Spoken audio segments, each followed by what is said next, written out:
Good evening, councillors, officers, members of the public that may be joining us via the webcast. I'd like to welcome you to this first of two meetings this evening, extraordinary meeting of the Policy and Resources Committee here at Maidstone Town Hall today, Wednesday the 19th of January 2022. Somebody was indicating to me then, it's not an urgent matter, okay. So as I say, welcome. The meeting will be broadcast live and recorded for playback on the Council's YouTube channel. Will anybody else be recording? And I'm asking that not to prevent you, just so that others would be aware. Not seeing anybody indicate that at the moment. Members, please use the microphones when addressing the meeting and make sure they're turned off when you finish, so that we have good sound quality for those that might be joining us remotely. No fire drills expected this evening, but if it does occur, please stay put while the Democratic Services team assess the situation and give us instructions on evacuation. Members, there's been much talk about the wearing of masks. I would implore you to do so when you are in close proximity to others. Understood that for some there are various exemptions that make that not necessarily possible, but I'd just simply implore you to extend courtesy to those that may be concerned about others being in close proximity to them. So if we can maintain distancing as much as possible and or wearing of masks, and it's quite understood, of course, when it comes to speaking, that you may wish to remove them. Not a silver bullet to cure all risks, but anything that helps a little is our logic.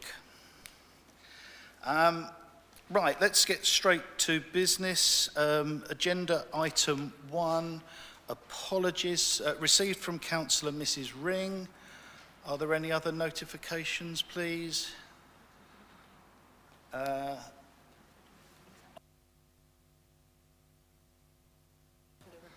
Right, it's noted that Councillor de Wigenden is not present at the current time. That's for the record. So we can move to item 2, substitute members. Councillor Pearl. Jonathan Pearl for Councillor Ring. That's great, that's noted. And again, moving along, item 3, urgent items. It says on my briefing note there is one urgent update, but perhaps that takes the form of two things, two separate sets of documentation. There's an update to the agenda, and I think the purpose of that is that it puts it very clear what is in the public domain as opposed to yellow pages. I'll come on to that in a moment. And there is an email that was circulated, some correspondence received from Arriva, and they also attached the updated charts there. So you should all have had that.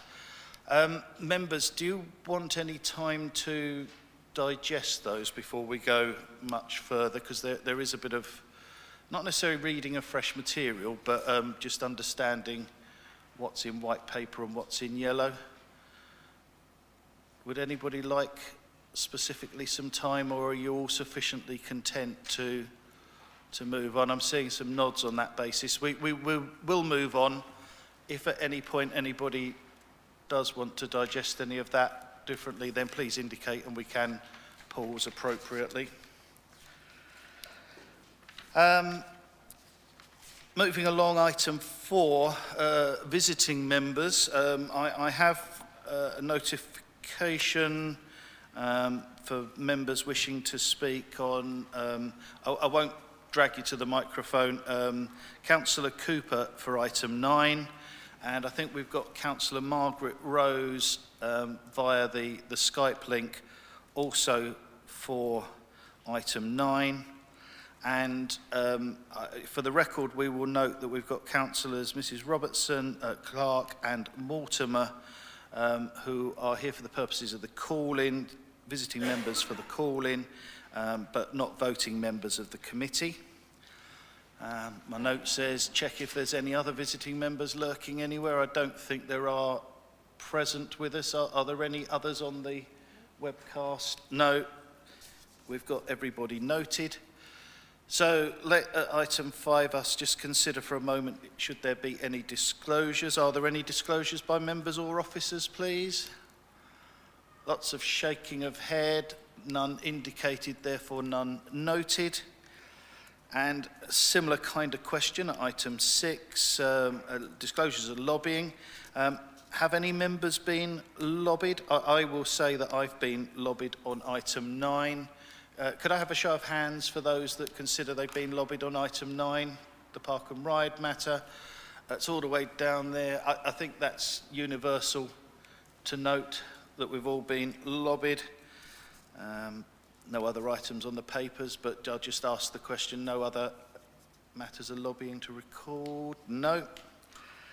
That's taken care of. So item 7 is where we consider whether any items on this agenda should be taken in private because of the possible disclosure of exempt information. Now, I am very keen that we keep this conversation in the gaze of the public as much as possible. We've done some work to ensure that information is fully disclosed. We sought the permission of those that may have had an interest, and they gave us that waiver. There is a consideration of whether we actually prejudice the council's commercial interests in this by disclosing everything, but you know, I for one don't think we have any risk there. There is some legal advice that's a background paper. I don't imagine we'll need to refer to that. So, you know, on this occasion, although there are yellow pages, I proceed that at least propose that at least in the first instance we remain in open session. Is that agreed? Councillor English, you'd like to? Right, well, please do. So that's agreed, is it? Thank you. There we go. So we find ourselves at item 8. We have a petition before us this evening, and I'm going to call upon Councillor Mortimer to present this, please. Thank you, Chair. I'll read the text of the petition, if I may, for anybody that's watching the webcast. But we call for park and ride services to remain a core part of Maidstone Borough's plan to improve air quality in the urban area and help us to meet its net zero targets. While this valued service has been severely impacted by lockdown, we ask Maidstone Borough Council to support the operator by providing funding to meet the break-even shortfall while the service recovers. The petition received 1,483 signatories, and the response was from across the borough, and specifically it's 26 wards that actually responded, residents in those wards. The highest numbers in the petition, as I say, it was very broad, but this is probably an obvious one, but Allington and Bearsted were the highest responders on that. If I could just sort of add a little bit to this, is that residents that we've spoken to are very unhappy and surprised about this quick, secret decision, and that no public knowledge in advance of the decision. General comments, and we've filtered these through to analyse it more, and they feel that the two sites are now earmarked for housing development. I will lose my job if Park and Ride closes. Car park spaces in town are too small, so I have to use the Park and Ride for the size of my vehicle. It's a reliable, excellent service, and I use it weekly. Hate driving into town. Closing the Park and Ride disadvantages elderly residents. It's our Park and Ride. We should have been asked for our opinion before any consideration of closure. They don't care about air quality. How can they base this decision on the usage during COVID times. So that's the petition I present to the committee. Thank you. Thank you. Members, I suggest that we can deal with this petition by matter of our item 9. So I don't think we need to refer it anywhere else. So if you could have due consideration of the petition as we move to the main piece of business that we do actually have. Item 9, call-in concerning the Park and Ride service. Mr. Cordell, I think you're just going to start us off, aren't you? Thank you, Chairman. Good evening, members. A report on the Park and Ride service was taken to the Strategic Planning and Infrastructure Committee on the 7th of December. The report detailed the viability issues being experienced by the operator caused by the pandemic. The report set out the annual subsidy required by the operator to continue the service. The officer recommendation was to meet this request on a quarterly basis through COVID relief monies. Post-publication, the level of subsidy was revised upwards markedly by the contractor such that it couldn't be met by the COVID relief monies available to the council alone. The Strategic Planning and Infrastructure Committee took the decision not to financially support the operator and the service, and it is this decision that was called in. Regardless, the operator has served notice on the council and the service will end on 19th of February. The operating environment has worsened since the Strategic Planning and Infrastructure Committee decision as a result of the Omicron variant, which has caused a further reduction in patronage since then. You have now received an urgent update, being an email from Arriva that captures a discussion between them, the leader of the council, and council officers earlier this week. Key points are that the patronage now stands at 1/3 of pre-COVID levels, which broadly were a break-even position for the operator, the pre-COVID levels that being. It also reiterates the level of subsidy they require, the uncertainty of length of any recovery period to return to pre-pandemic patronage. I'll be pleased to take any questions. Thank you. Thank you. I'm going to take the visiting members to speak next and then come to the call-in members after that. Councillor Cooper, do you want to go first? And at the same time, I can make sure that Councillor Mrs. Rose has got the nod that she'll be on next. Thank you, Chair. Thank you very much, Mr. Chairman. I think the decision that was taken by the Strategic Planning and Infrastructure Committee in December of last year was an eminently sensible one when it comes to the way that we spend ratepayers' money in Maidstone. It is right to consider the future of the Park and Ride service as a result of the request for quite a large subsidy. Not just should we consider the future of the service and the future of what subsidy we may or may not decide to give to that service. The public contracts regulations essentially mean that we would need to re-tender for that service as a result of such a large request for any level of subsidy. The decision of Strategic Planning and Infrastructure that evening was not to end the service, as has been widely reported. It was to ensure that we did not go ahead and grant something in the region of £200,000 of taxpayers' money on an annual basis directly to a commercial operator. And furthermore, it was that to instruct officers to look at both the short-term use of the site in the interim and then to revisit so that we can look at the long-term uses of the site. We have ruled nothing out. Indeed, there may be a future for Park and Ride in Maidstone, but given the email which has been circulated as an urgent update today, I think it is quite obvious that Arriva do not see that they have a future as the operator, given the commercial struggle that they have. Now, we're talking about £200,000 subsidy a year, which is on top of an indirect subsidy which exists, whereby the council essentially provide the 2 car parks, pay the business rates, etc. So the total sum is significantly more than what was requested that evening, and I think we have to consider that. If this council were to spend just a fraction of that amount of money, for instance, on improving cycle routes around the borough or improving other areas of transport, I think that we would serve the ratepayer and the residents of Maidstone in a much better fashion. Therefore, I sincerely hope that the call-in tonight upholds the decision that was made by the committee of your colleagues held in December of last year. Thank you. Thank you. I'll turn next to Councillor Mrs. Rose, who's joining us via the Skype connection.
And also, as I say, with the traffic and the air quality.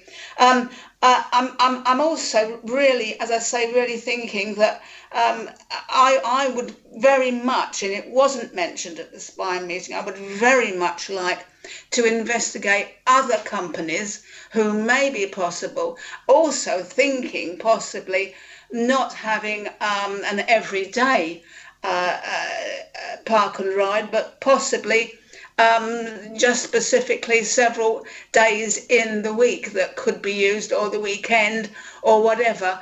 It would help the traffic, it would help the parking, it would help the air quality, Lock Meadow, and as I say, it would attract, hopefully it would help to be a more favourable place for other residents of the county to come along to. So without going any further, those basically are my thoughts. So thank you very much for allowing me to give you my thoughts. Thank you.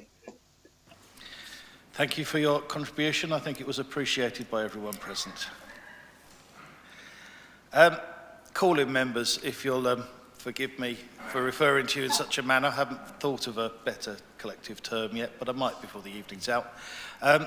Would you like to address the committee at this stage on the matter of your call-in and your reasoning in particular? I think we'd like to hear. Thank you, Chairman. I'll start proceedings this evening. This is an important decision.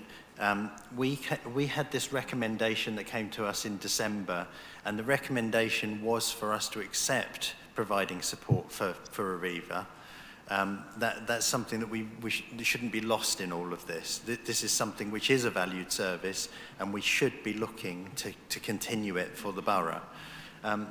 One thing that struck me this evening, actually, and would have also been part of the decision in December, is that on page 3, I see under equalities, it says no equalities assessment is required, but if service delivery changes in the future, an equalities assessment should be considered. Now, that really comes to the heart of this issue. This is a valued service, and it's something which is of critical importance to members, and it may be that they don't have the same backgrounds that we have, but they have set up their way of being around using this park and ride service. My understanding is that many of the workers at Maidstone Borough Council use the service, and should this service go away, I believe they have there's an arrangement where they can use the park and ride services. Those council workers will then need to look for paying for parking and the additional costs of coming into town, and they'll also be part of the congestion in the town centre. My concern is that we haven't really put a great deal of thought into that side of this service. By deciding not to support Arriva, we really are deciding to drop park and ride. There's no alternative. There's no additional investigation or any proposals to make any counter decision beyond Arriva that came to that decision. Why would we have even thought there would be? The recommendation was that we would take that decision. In the pandemic, there are many businesses that we have provided support for through government funding. We have a level of government funding. Okay, there may be this discussion about what happens if there's a shortfall, but we haven't even extended what we would be able to extend and see how we can move forward working with Arriva. This is something which, if we choose to just let this go and sit on our hands, we really will be losing park and ride services. I'd like to quote the Director of Environment, Waste and Transport from KCC. And KCC hasn't changed their policy on this. This is from November 2018, when the Director was proposing support for park and ride services. I'll give you an extract.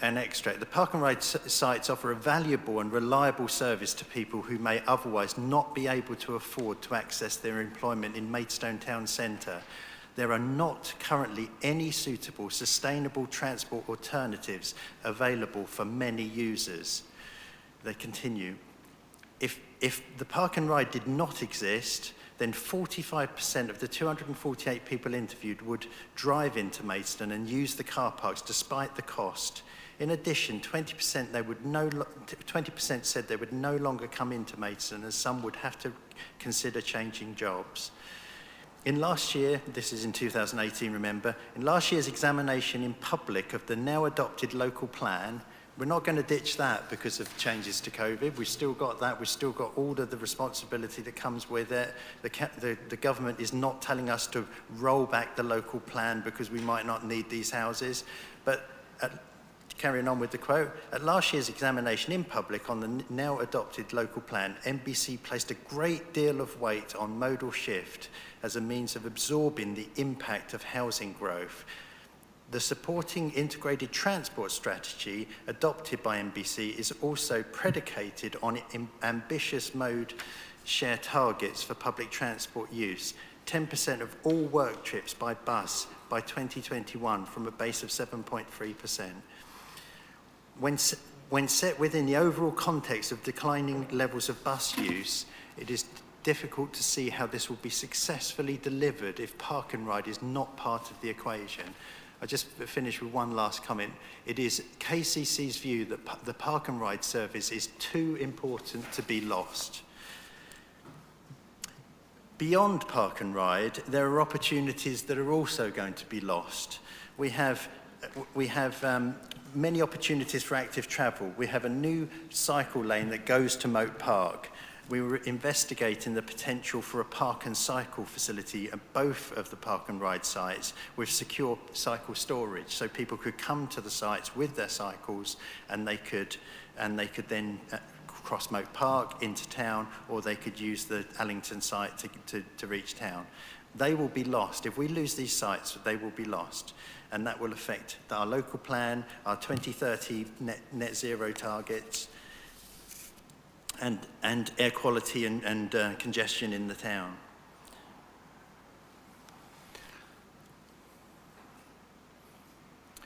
I'll end in saying that I just feel the decision, the way this came about, there was no public consultation, it was a secret meeting. The public really was taken aback. We've had many members of many of our residents that have come to us. We haven't even been able to explain to them fully where this came about. And I think it's created confusion, uncertainty, and worry in a time where on many aspects of life in the UK, we have decided that things are different at the moment. We need to provide support. We'll get through this. Things will change at the other end.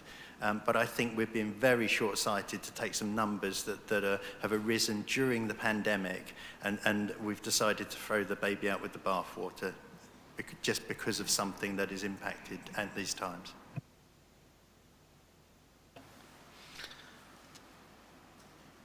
Anyone else from the call-in team? Thank you, Mr. Chairman. Well, I don't often come and speak at meetings, but I feel very strongly about this issue, and this is why I actually joined the call-in, because it's a very important service. In fact, I actually used it today, and when I got off the bus at Allington, I had a word with the driver, and I said, obviously he knows this meeting was happening tonight, and I said, what do you think about the number of users? And he said he felt that it had increased as a result of the publicity of the possible threat of closure. So he's a driver, he's, driving the bus, so he felt that it was the ridership was increasing. There's a social inclusion aspect to this, because many older people, especially in my ward, Allington, they actually use it to go into town to meet friends for lunch and have a coffee. Disabled people, particularly wheelchair users, prefer to use park and ride, as the drivers are very helpful, and especially when it is necessary to extend the ramp out from the bus. And I think that's a very important point. Now, I don't know whether anybody saw this television late this afternoon, but the Health Secretary made a statement to say that to end the work from home instruction was actually coming to an end today. So therefore, more people will want to travel into the town to their workplace, so the park and ride usage is likely to increase. And as Councillor Clark mentioned, the park and ride is actually free for some NBC council staff, so keeping it going would benefit them, especially the lower paid. But I really do think this is a retrograde step, because this park and ride has been part of Maidstone for so long, and there are a lot of people who will really miss it, including myself, I have to admit. Thank you, Chairman.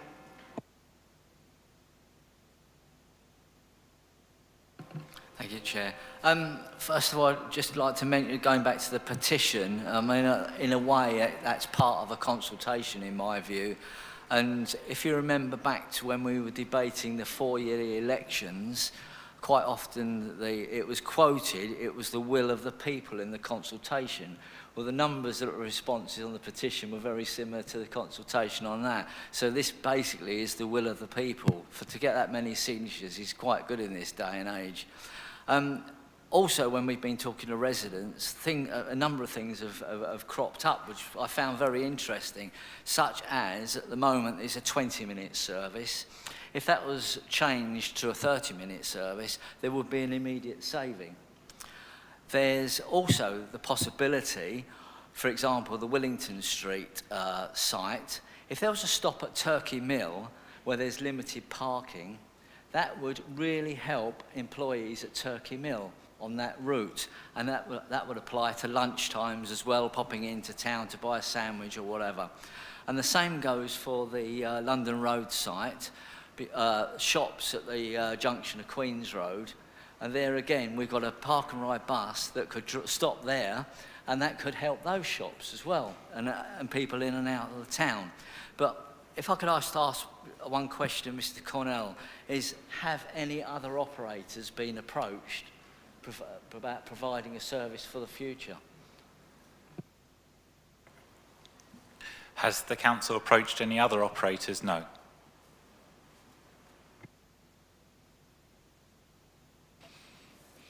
I think as a matter of context, I mean, some of us have got park and ride running through our bloodstream that we've been dealing with this so long. You know, I think we have to remember some of the recent history. We actually put this service out to tender to any operator who cared to put suggestions forwards. That has been done, and the most satisfactory solution is the one that's been operating it.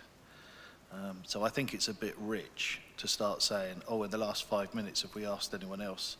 You know, a lot of process went into considering where we are today, and as my recollection, that wasn't the last chance at the OK Corral, it was the last chance before the last chance, because it had several iterations. Okay, I'm going to ask Chief Executive to respond to one of the points made there, which was NBC usage, before I come to those indicating.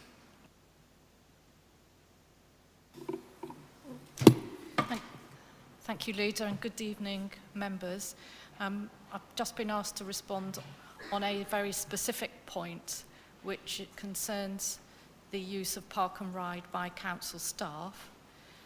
In terms of the principle, yes, it is right that we currently offer a park and ride usage to our staff to enable them in terms of their journey to work. That is for people who do not have an essential car allowance, for example. So if park and ride does not exist or doesn't exist in its current form, that means that we need to look at alternative ways to support those people in terms of their journey to work. And so we have explored a number of options, including bus passes, train passes, and so on. We were considering those things anyway, as part of the council's commitment to carbon reduction. So park and ride is one way to achieve that, but it is not the only way.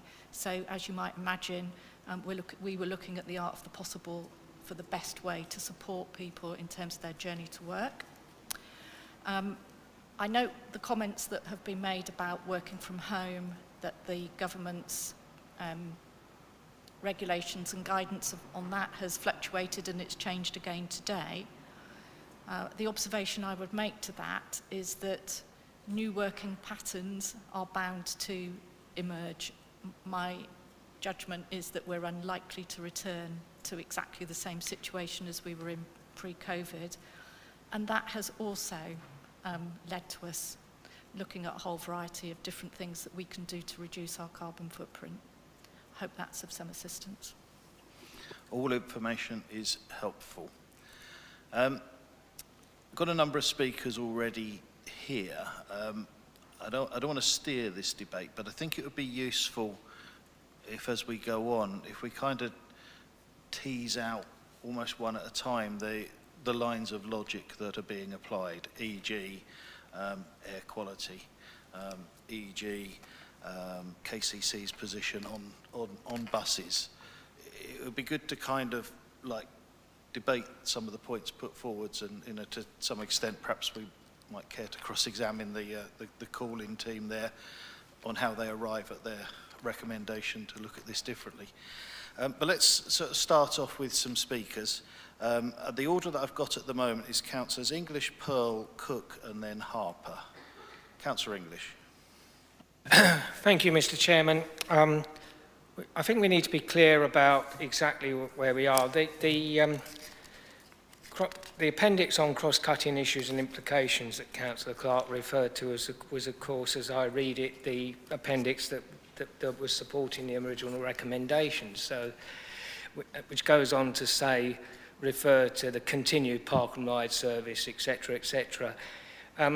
Clearly, if we don't have a continuing service for whatever reason, some of the points that are picked up here about there not being an impact on biodiversity or air quality or the equalities assessment are directly contradictory, because obviously it's the reverse of the recommendation. So those things, I think, do procedurally really have to be looked at as to because, you know, just not having an equalities assessment or just saying there isn't an effect when actually now there is a bit of a problem.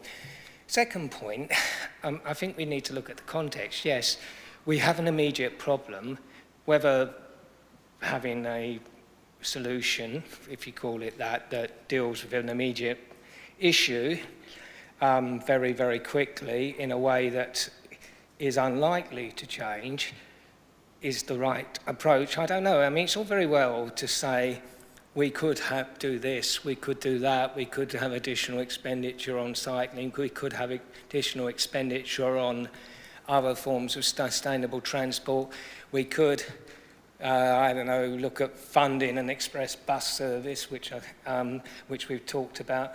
But we have none of those plans in place, and as far as I can see, no mechanism for evolving those plans. And I have to say, if this closure goes ahead, we're going to have some sort of mechanism to evolve some flipping replacement alternatives, because we have a local plan process going on at the moment. We have an integrated transport strategy such as it is, and both of those documents cite the park and ride in some detail. We already have a situation where some of us think there's a few holes in the local plan. Well, it's going to create another hole and another question mark, several question marks over the delivery of those proposals. So I would say that if you are going down the route as originally proposed, there's a need for a serious action plan, not immediately, probably yesterday, to actually look at what else is going to be done. At the moment, we just got some warm words saying that we could do these things. Well, where are the proposals? So I would say what we actually need is a period of time when some of these procedures that haven't taken place should take place, including the equalities assessment, which we can actually look at coming up with some proposals. Because if we just close it, I can tell you now what's going to happen, absolutely nothing. If we just have a closure now based on what's happening in very unusual times and circumstances, it is going to be extremely difficult to retrace our steps or to take an alternative course of action which allows us to come up with a strategy that does not increase our problems, both in terms of actual congestion in the town centre and pollution, however marginal it is, and causes us a major issue with the local plan. I don't know how much it would cost us to have a yet another large hole in that document, Mr. Chairman. I think we need to give it some thought as to exactly where we go from here. I'd love to respond personally to all of these things being said, but let's keep it a bit more open at the moment. I mean, on the matter of the local plan, take your point. I'll get shot for saying this. I think that probably you refer to this making a whole. You know, if you look at the 2017 plan, park and ride buses, you know, perhaps we're turning a myth into a whole. You know, the bus solution has not been working for Maidstone. It would be my response to that. But let me move on to Councillor Pearl. Thank you, Chairman. If you do sort of indulge me, I've got a question for Mr. Cornell, and then once he's answered, if you could come back to me, and I've got further points. So it's a quite straightforward question. I know that sort of appreciate that bus services are obviously a matter for the county to organise rather than us, but do we know much about the quality of the services from Allington or Bearsted into town?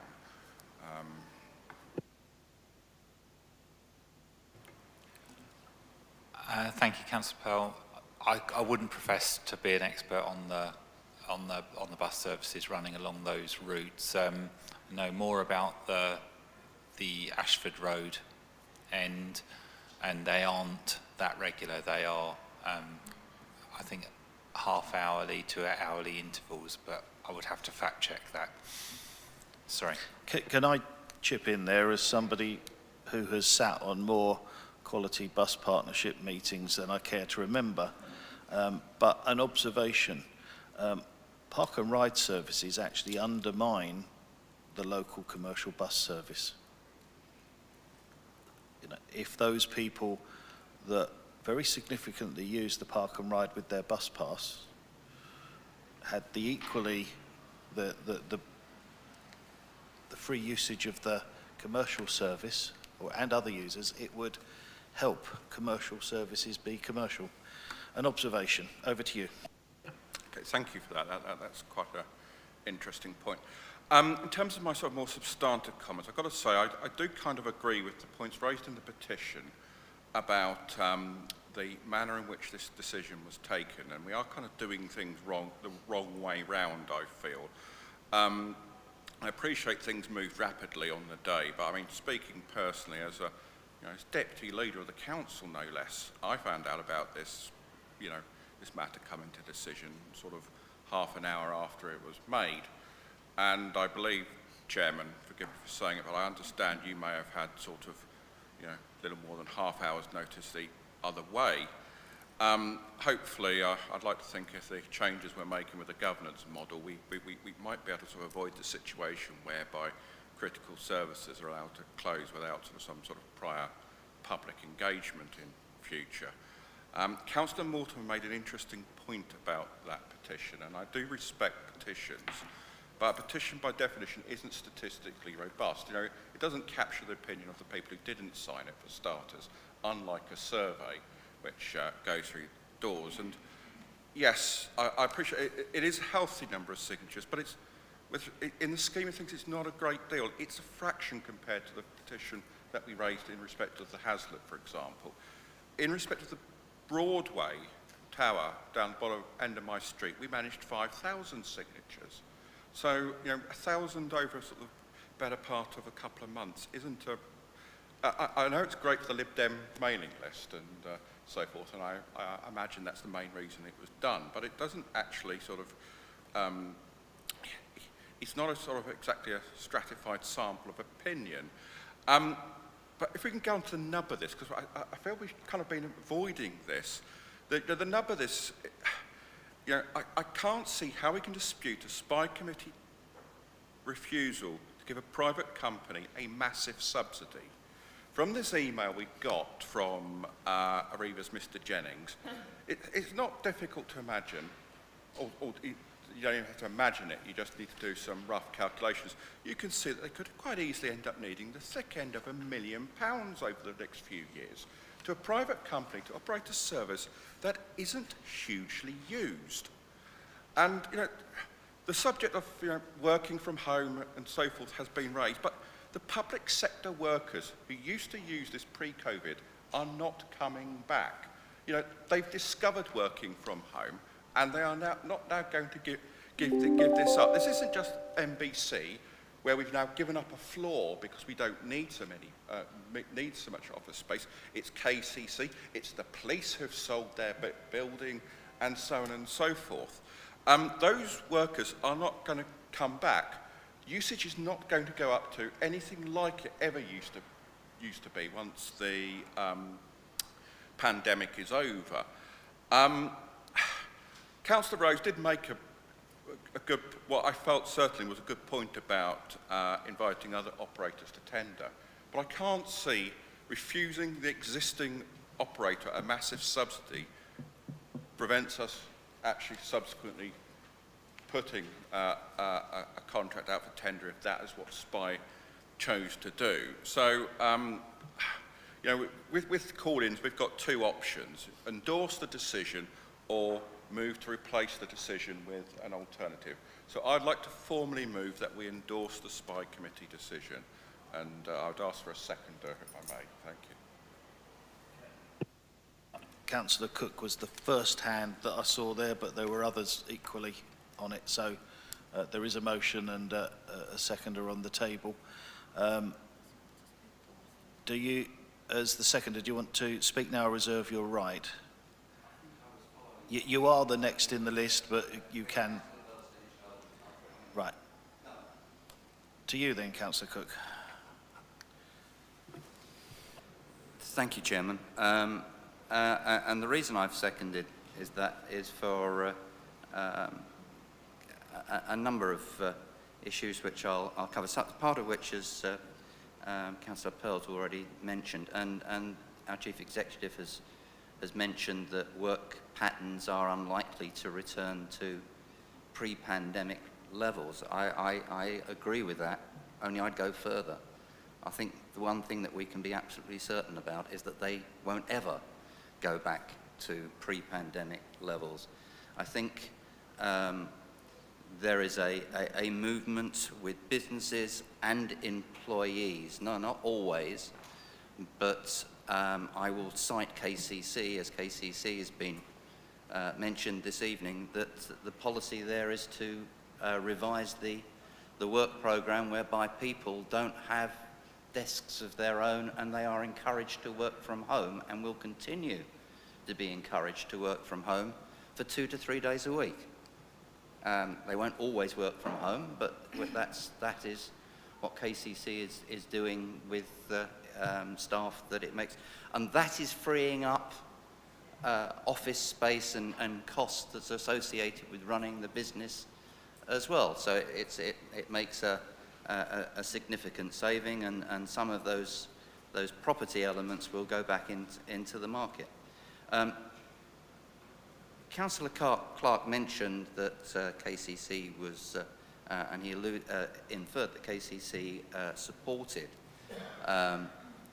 Park and Ride. KCC actually looked very closely at a number of issues around Park and Ride some years ago when it was asked to contribute to the costs of Park and Ride, not just only in Maidstone, but in other parts of Kent as well, and concluded that as a matter of policy, Kent County Council would not be investing in Park and Ride, and left it as a matter for local districts and boroughs to decide upon. So I would venture to suggest that KCC is not quite as supportive of Park and Ride from a policy point of view as maybe one officer from an environmental standpoint had mentioned. I personally think that the resolution from strategic planning and infrastructure is right in the sense that there is already a significant subsidy provided either directly or indirectly to support the provision of Park and Ride in Maidstone. And the resolution was that no further subsidy. It wasn't that it should be stopped, it should be that it should be limited at that level of subsidy, which is not inconsiderable. It's a significant amount of money. And we've seen from the papers that have come forth this evening from Arriva themselves And I would venture to suggest that I think that unlike him, that my colleague, Councillor Pearl, was being unduly conservative when he said that the likely cost of further subsidy would be £1 million. I think it'd be 2 to 3 times that over the period that we're talking about. And clearly, we are never going to go back to the sort of levels of use where the existing level of subsidy provided for break-even. That's not going to happen, and hence Arriva's position. That said, I do think it's important that officers investigate the resolution 2 of the strategic planning resolution and come back in a manner as soon as they can, whether there are options that we as a council can look at that might enable us to maintain some level of park and ride. But I fully support the view that no further subsidy, because I think, frankly, in this day and age, it's not appropriate for us to spend taxpayers' money to this level and on something that is not being used and is not going to be used.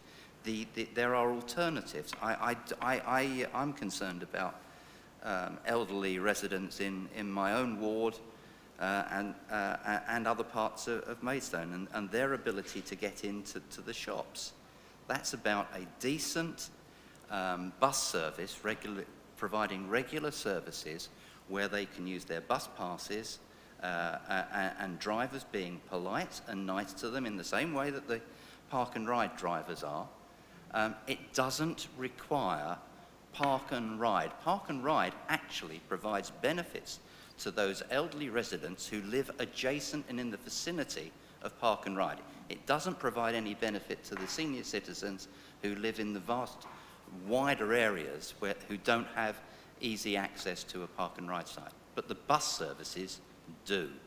And I think that we would do better from looking after our more vulnerable elderly residents to work on ensuring that we have an effective and helpful and useful bus service that meets the needs of our residents. I'll leave it there, Chairman. I've said enough. Thank you. I have got a speaking list, as I said, but I'm going to have a turn, please. As somebody that actually takes the issue of climate change extremely seriously, who is very concerned about air quality, can I ask the call-in panel for their rationale behind the assertion in your call-in that this will hinder the drive to improve air quality? Could you help me with an explanation of your logic as how you arrive at that conclusion? Because this is, perhaps one of the most fundamental issues to us all. Well, I think that it isn't just us that would say that. I mean, I have a letter here from KCC that says that. And it's one of the reasons why KCC supported the park and ride. I mean, I can give you verbatim. If the sites were to close, then the impact this could have on congestion and air quality issues in the town centre could be substantive. As such, KCC has supported MBC on the promotion of the updated service over the summer. It continues. In SPI, somebody said, a member said, they didn't understand why we have park and ride, because all it does is encourages people from Medway to drive to Maidstone, and that increases pollution. And I think that is such a silly thing to say. The concept of somebody driving towards Maidstone, parking up and not driving the extra distance into town clearly will impact air quality in a positive way. If we were to actually have an equalities assessment, if we actually had data that was public, that the public could have scrutinised in advance of this meeting when a decision was made in private, secret, to effectively pull the carpet out from the park and ride services without any other options, nothing tangible, as Councillor English had said. Perhaps we would have the ability to sort of review that information, review the data. There is money available. We're not just robbing NBC to make money available. The money has been made available to provide support, and it would be perfectly legitimate to use it. As to whether or not... Okay, leave the money thing to one side, because I wanted to really, build out the air quality issue. Why would you think that it would not improve air quality to reduce the number of cars going into Maidstone? Right, I'm glad you asked that. So my rationale is this. So first of all, I've tried to do some research on CO2 emissions of buses. That's really difficult data to get, okay? But bear with me with some broad brush calculations. Bet you those engines aren't less than 5 litres in a bus. The bus engine pretty much runs all day, chugging along. If you took even as a very basic example, 5 litre engine, 5 family cars, running for short periods, from A to B destination, before you factor in the fact that they drive to the car park in the first place. I am really struggling to find a rationale that says to me, in the real world, that the park and ride service actually reduces air quality and is not actually an adverse impact on climate change with more CO2. And I've really tried to research and piece that argument together. But, look at the chart that Arriva give us. At the worst perhaps, but there's barely more than 5 people on a bus that's the equivalent of running 5 family car engines. I don't get this argument on air quality. And the argument, so air quality is improving in Maidstone, let's not forget that. And that's not because of buses, that is because of improvements in technology with small engines, particularly electric vehicles. Now, the investment cycle of a bus is a minimum of 15 years. Perhaps the replacement cycle of the cars is more like 5 years. So it's 5 years. So the air quality improvements derived by technology will occur 3 times faster than through buses because of the investment cycle. I've really tried to stare this argument of the air quality in the face. And I do not believe that the park and ride service improves air quality in this borough. And that in actual fact, before you even get into the realms of, well, if you had that much money to put towards other measures, and let's just pick, for example, secure cycle storage in the town centre. When you look at what the cyclists tell us, I was discussing this with Cycle Forum, this week, that would make if there was somewhere secure to put your bicycle, there'd be more usage. Now, they are one-time costs that you could do a lot with to improve air quality. So what I'm putting to the committee is I actually think the air quality argument contained in the rationale for the call-in, I can't find the substantiation for it. The references to what KCC may have said once upon a time, this is the same KCC who here and now, in their budget consultation, are cutting back on bus subsidy, who are increasing the bus pass costs. There isn't a county council commitment to buses here that supports the argument being put forwards. Councillor Harper, your turn. Thank you, Chair. You asked people to break down their comments between air pollution and air quality, congestion and modal shift. I think it's quite difficult to break down sort of general comments on this issue into those, but obviously you've just addressed an issue around, you know, air quality from your own research.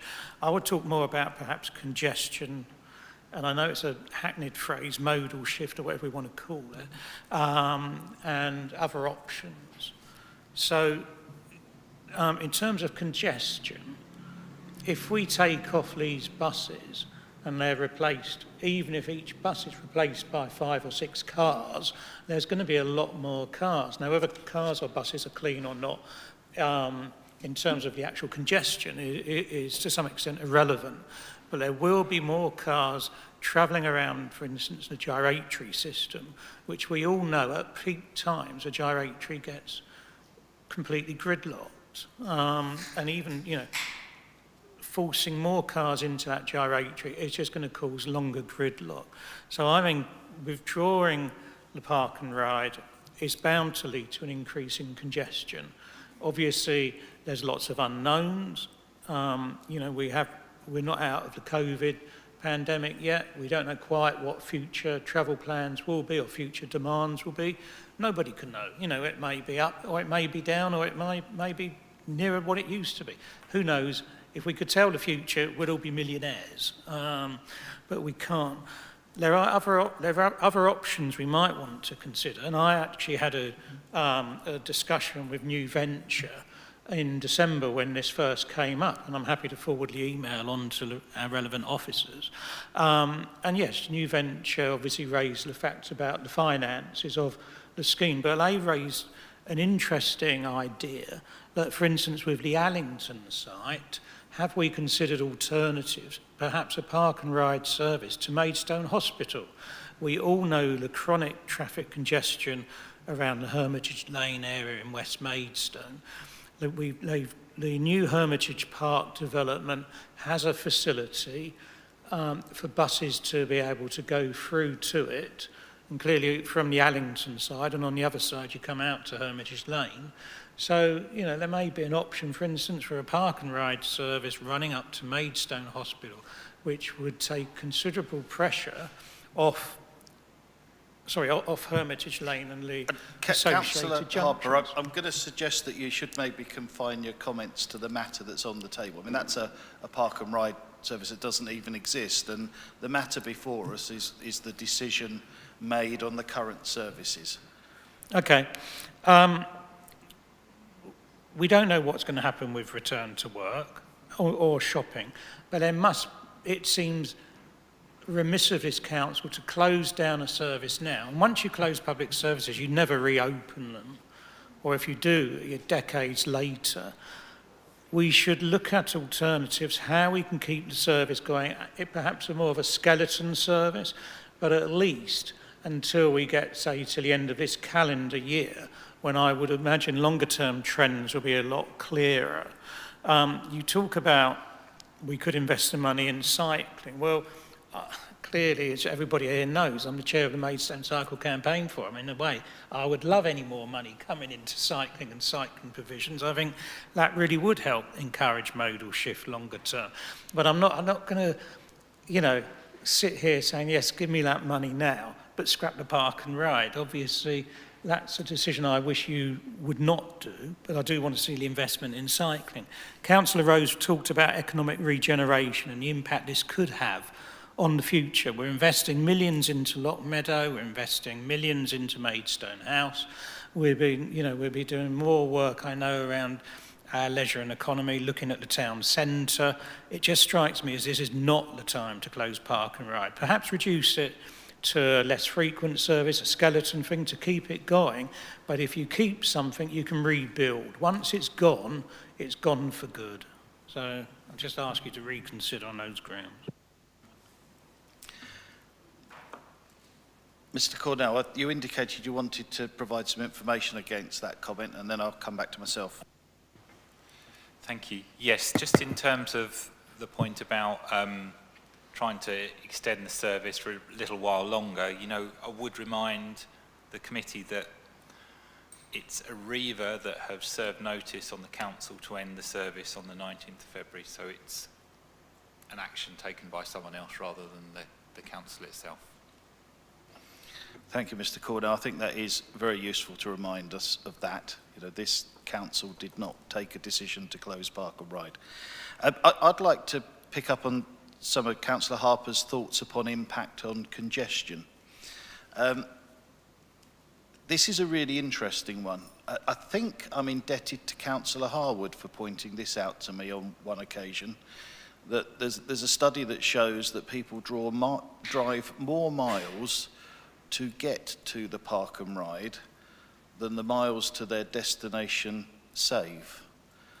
And I think that's quite a powerful argument. You know, when,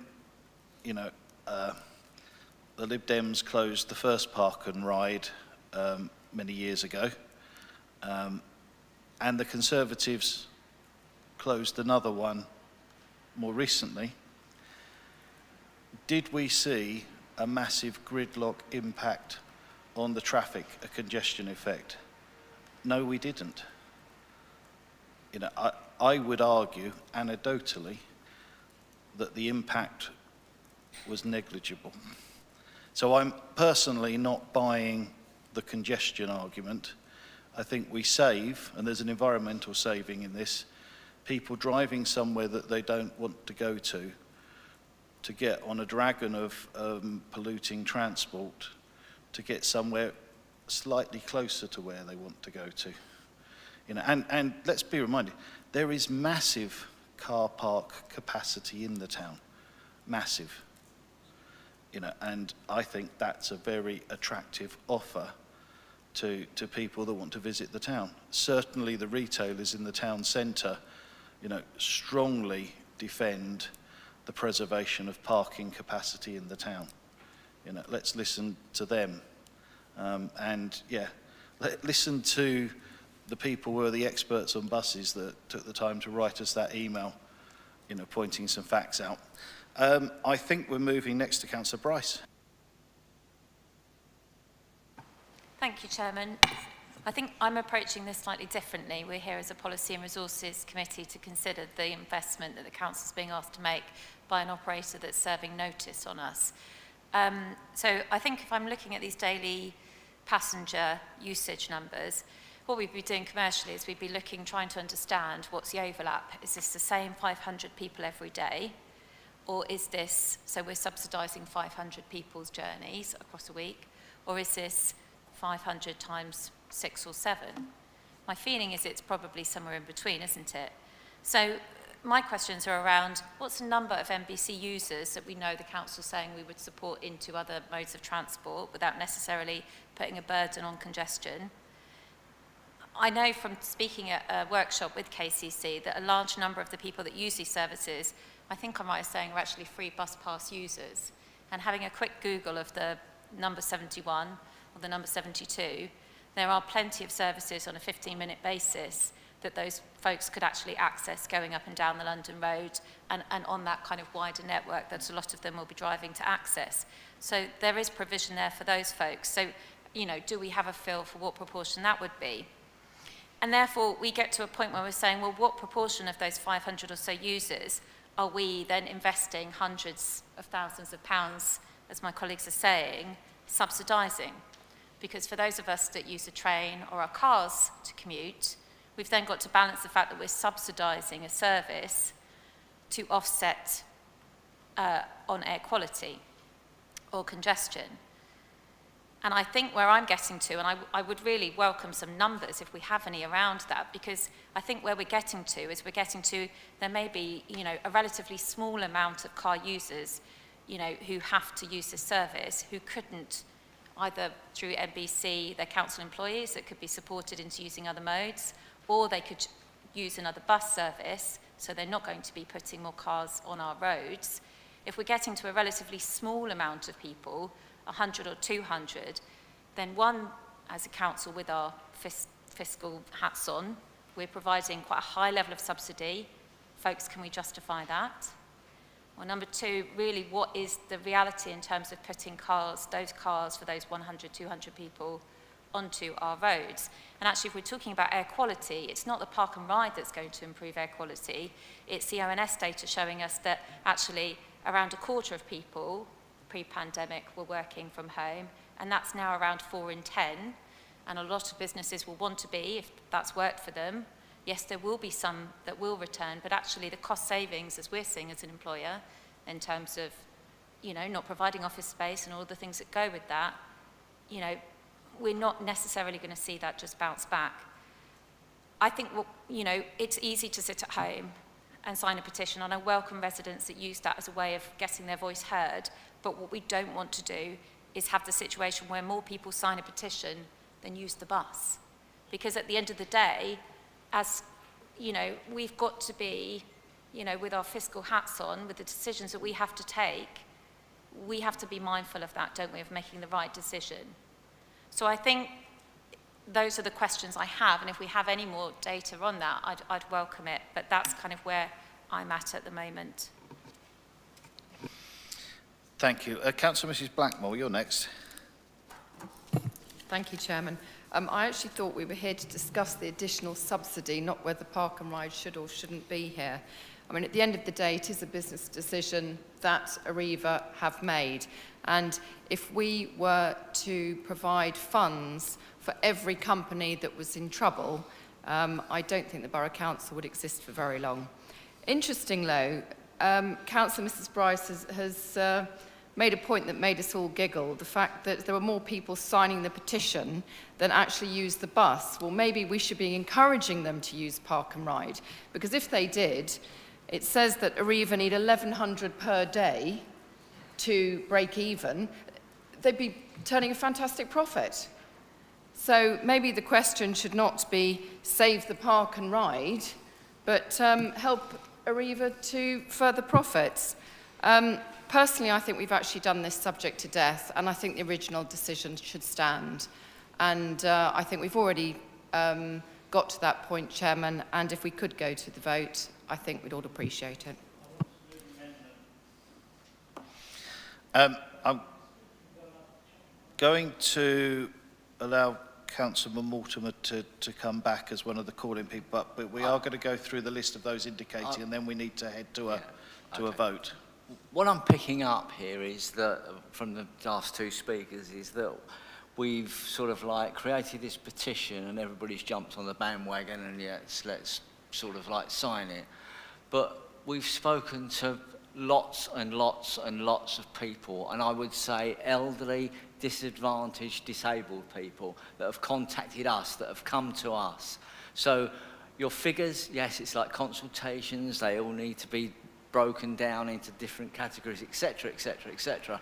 But we've actually physically spoken to people online as well as on the doorstep. So, I mean, we're doing this on behalf of, it might be the minority of residents that are disadvantaged, disabled, but it's still a very important factor. And getting those people into town to enjoy their day out shopping and spending money. And quite often those people spend a lot of time in town. They're not in and out just to buy a sandwich and out again. So, thank you.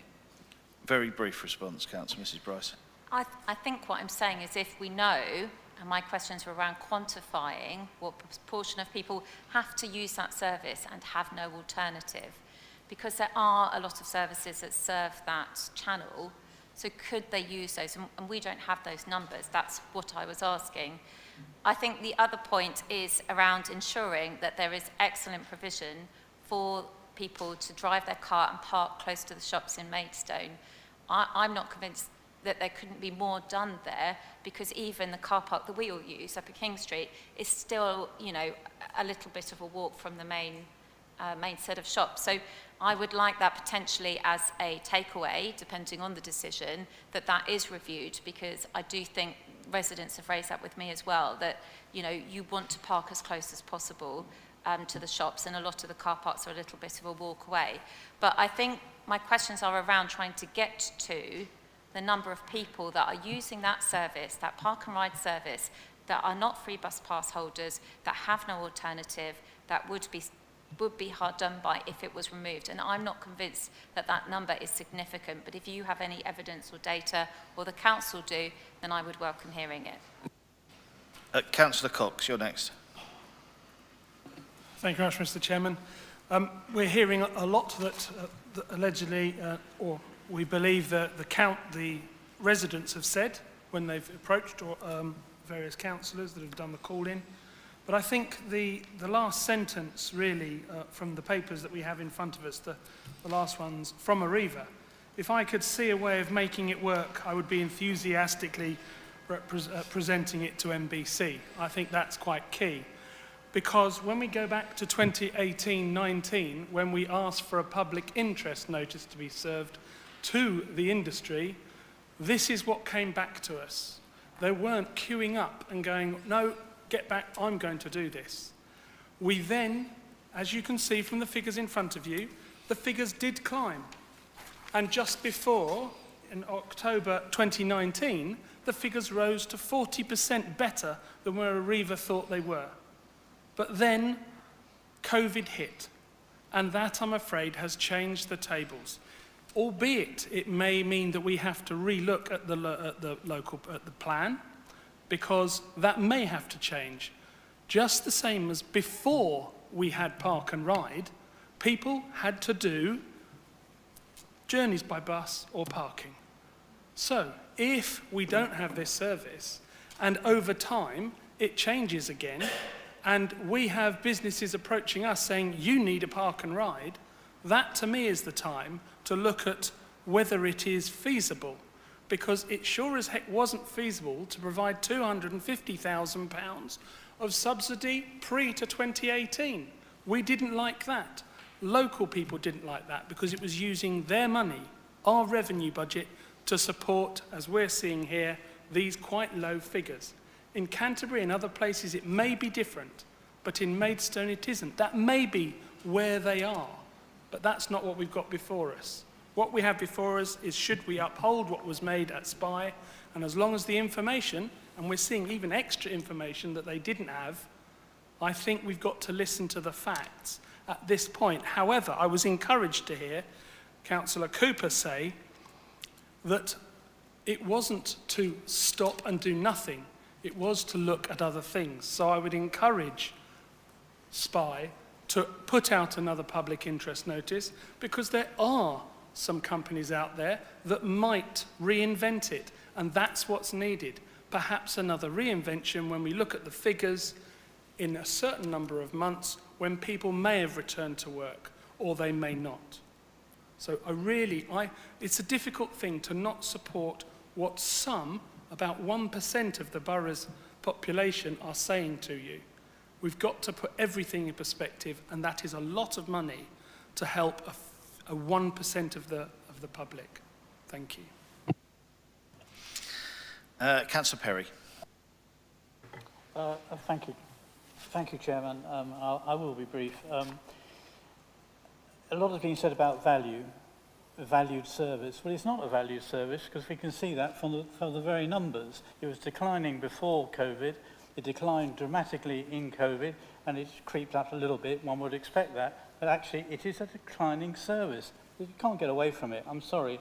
There are only two towns in Kent, I think, that have Park and Ride, us and Canterbury, and I think Canterbury is struggling as well, quite frankly. So, and the other point I would make, there are alternative services that people can use. So it's not exactly, if you do away with Park and Ride, then there are alternatives. And I'd like to see an improvement in the bus services, and I think that would help if you didn't have Park and Ride. I think that's already been said. Cost? Well, we're talking about public money here, and it's a big subsidy. And I think we need to, as councillors, we need to manage our finances wisely, and we need to manage our residents' money wisely. And I think putting it on a declining service, which is used by very few people, is, in my personal view, not managing residents' money very wisely. As for air quality, I totally agree with what you said, Chairman. And if anybody's been stuck behind an infamous number 5 bus crawling up Linton Hill, making his own personal contribution to global warming, I think that answers it all, quite frankly.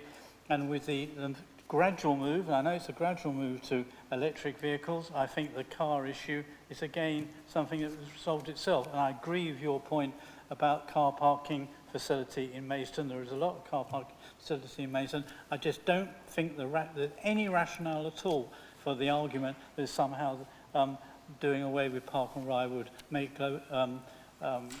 air quality worse in Maidstone. I totally disagree. In fact, I think it probably make it worse. They are my points, and I totally support the motion that's been proposed and seconded, and the work that's been done by the Spy Committee as well. Thank you, Chairman. Thank you. It's probably just worth mentioning, when I did have a conversation with Arriva to get some more background information, one of the things they were at pains to say is that every park and ride they know of is in this situation. Every single one. They operate more than one. Canterbury, I think we know, are faced with a closure scenario. Some of you may be old enough and long enough in the tooth to remember that when I led an overview and scrutiny committee on the subject of congestion, and we visited, I think it was Chelmsford, that were putting together an exemplar park and ride, which is all to do with scale and break-even point and all the rest of it. That's on its knees, heavily supported now by county council funding, but you know, exactly. So this applies to all park and rides. It's not a unique situation in Maidstone by any means. Has anybody who's not spoken still wanting to speak? Councillor Kimments. Thank you. It's only quickly. A half-full bus will emit 30.2 grams of CO2, whereas a car travelling, and you've got to remember that's per passenger on a half-full bus, whereas 2 people travelling in a car will be 60.5 grams. That's just one car.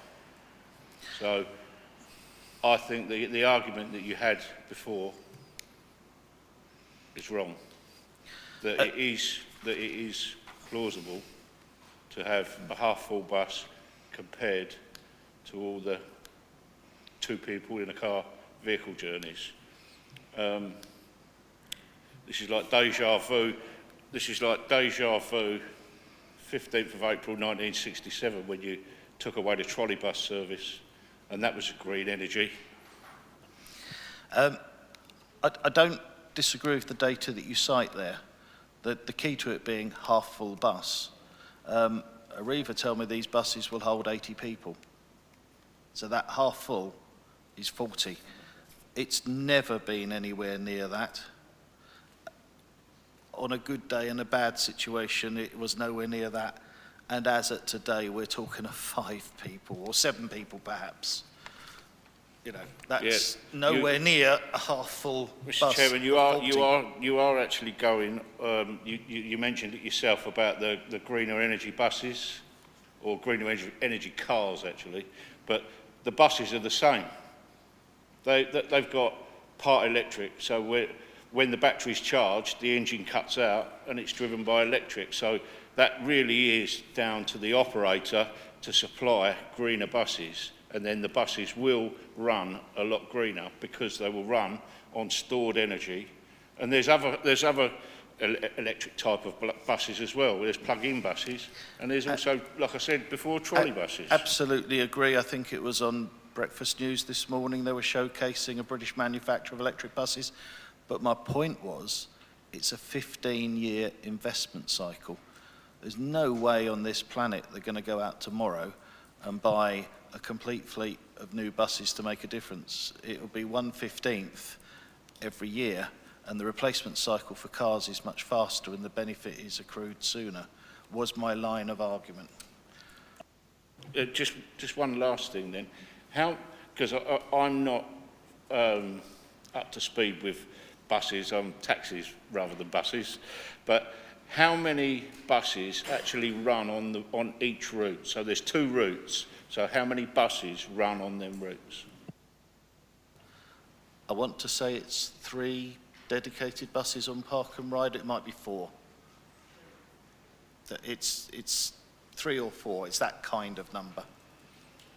So wouldn't it be worth thinking about actually running it yourself? If it was commercially viable, I think we jump at it. The whole point of what's before us is it requires a phenomenal subsidy. And let's just recap the subsidy scenario. We subsidise the infrastructure, the car parks, to the tune of, probably get in trouble for saying this, £160,000 a year. The operator has said, we need an additional £200,000 a year. Most of the fare revenue, or a big part of the fare revenue that they get, is from bus concessions, so actually KCC pay that. And then on top of that, we actually give quite a lot to staff, so we actually subsidise it at a fourth level by paying for that as well. The subsidy involved with this is eye-watering and has 4 different layers. You know, as custodians of our electorate's council taxpayers' money, it ain't good value. Otherwise, we'd back it to the hilt. People don't use it. You know, 3 times as many people appeared to sign the petition as actually use it. You know, if it was used by loads of people and provided good value, we'd be there. It doesn't and it don't. Councillor Mumford, were you waving your hand? Yes, I was. I'll be very quick. This is the second time that I've sat here debating whether the park and ride will survive. Last time it was my casting vote. I think the chairman will remember that saved it. I don't think we should continue subsidising the park and ride. I'd like to see it survive. However, I don't think it's tenable for us to keep pouring money into it, so I've changed my opinion. My concerns are that I believe in the local plan and possibly the local plan review, we have put a certain emphasis on the park and ride, and we should get officers to revisit that before we go to the local plan review to ensure that we have compensated. I think the local plan is precious, and I will defend it all the time that I can. It's precious that we've got it. The local plan review, it's precious that we get that through. So we need to look at that. We need to also, I've heard about congestion and air quality. I think my climate change credentials go before me. I would say that I've heard arguments about working practices. Well, not every worker uses our park and ride. And if we are now talking about workers going in maybe twice, 3 times a week, there is a balance here. We are not going to see this congestion if the working practices change. So I think there's a balance to be had there. And the SPI did direct on their motion that they look at alternatives. It might be alternative operators. Tonight you've spoken about alternatives. And if you are talking about bus, not just bus, cycle parking, we've got to look at right across the board, because not everyone's going to cycle into town and use cycle parking, but people who have not got a decent bus service at the moment will use that. So it's got to be right across the board. But tonight I will be voting not to continue the subsidy for the park and ride. Thank you, Councillor Mumford. For those who often listen to Councillor Mumford, he often sums up wisely towards the end of things. I'm probably going to regret this, Councillor Harper, but I did promise you a comeback, and then I think we're at a voting stage. Okay, thank you, Chair. I just wanted to move an amendment. I've listened to the debate, and this is one of these issues, isn't it, where your heart tells you one thing and your head tells you another thing. So my heart tells me park and ride should be maintained because of the principles, which I think has been outlined, but obviously the head tells me, you know, we have to make decisions. Money's not, as has been pointed out, limitless. And it's fairly clear to me that the majority tonight are going to vote to endorse a decision to not provide the additional subsidy. So I'd just like, on that basis, I'd like to move an amendment that the savings from the park and ride are reinvested into green transport options, including cycling and walking, which may also include public transport. And in moving that, I'm picking up on something you yourself, as Chair, referred to in terms of cycle infrastructure, but also ensuring that this money remains in our budget, but for, as I say, green transport options to go forward.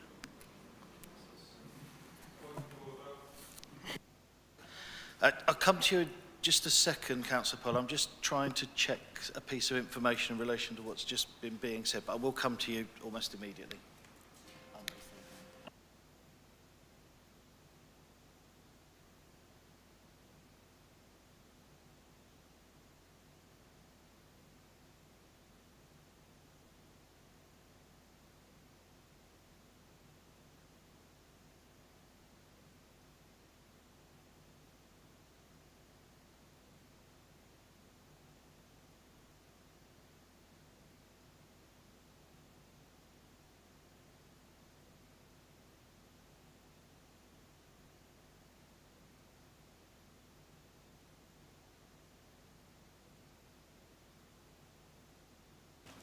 Sorry, I was just asking to be reminded, there is some income that we have from the parking account, which is effectively ring-fenced, and we're unable to use it for certain purposes other than for parking itself or transportation matters. So perhaps there's some element of self-fulfilling prophecy already in the rules, Councillor I was thinking, Harper. Chair, I was looking at... But before you speak further, I'm coming to the point of order.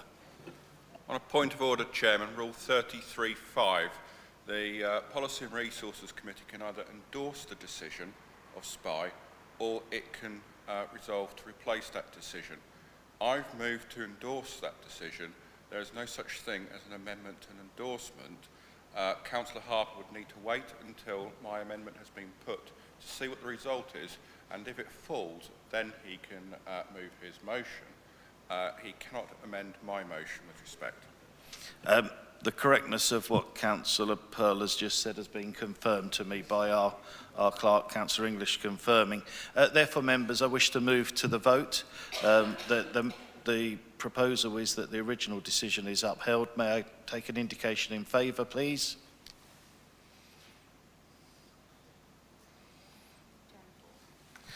An indication against?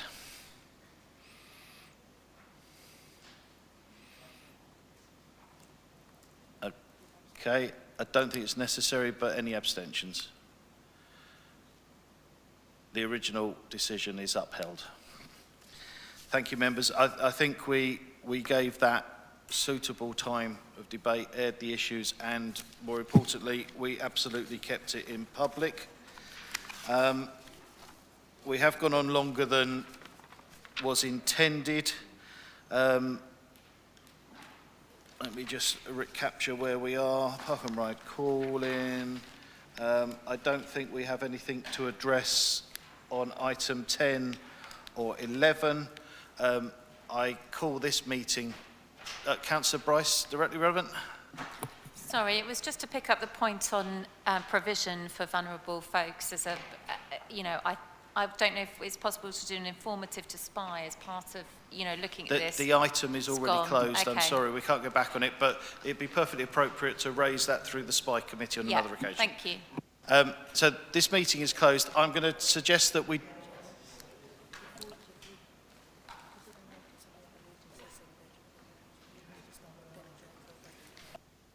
Right, procedure is wonderful.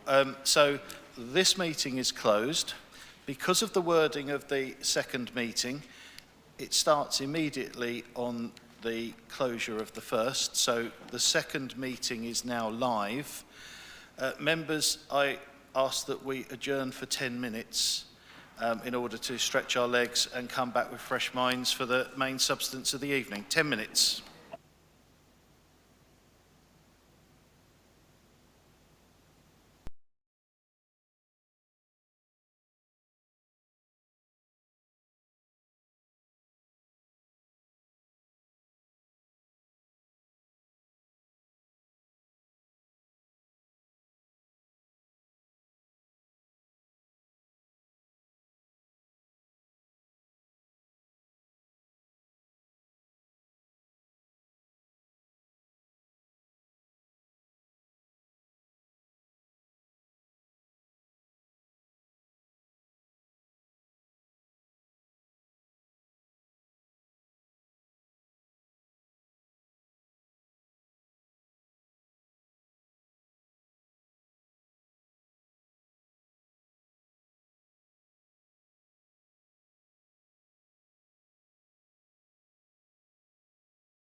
members, are we all back, present and correct?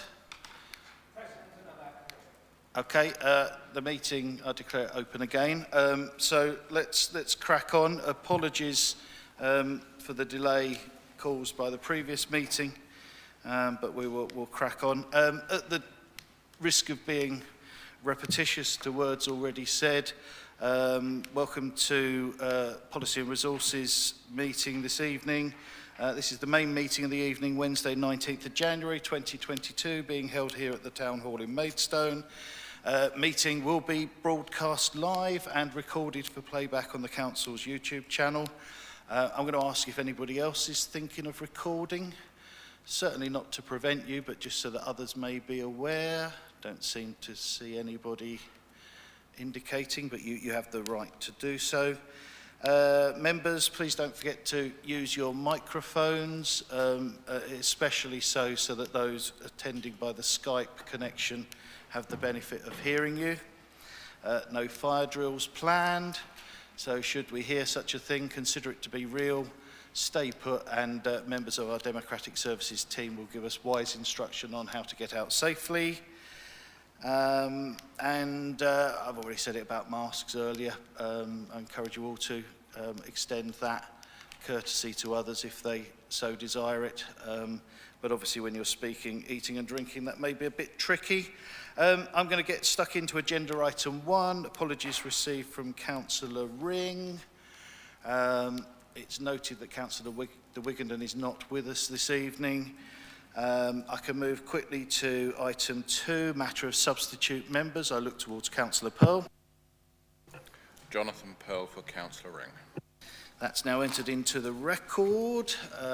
No others to address at this stage. Item 3, matter of urgent items. There are no urgent items this evening. However, with your agreement, members, I'm going to change the running order a little. With your agreement, I'm going to take the public sector-led garden community update at the first opportunity in the agenda, because I'm aware that we've got members of the public that may want to see that through and be on their way.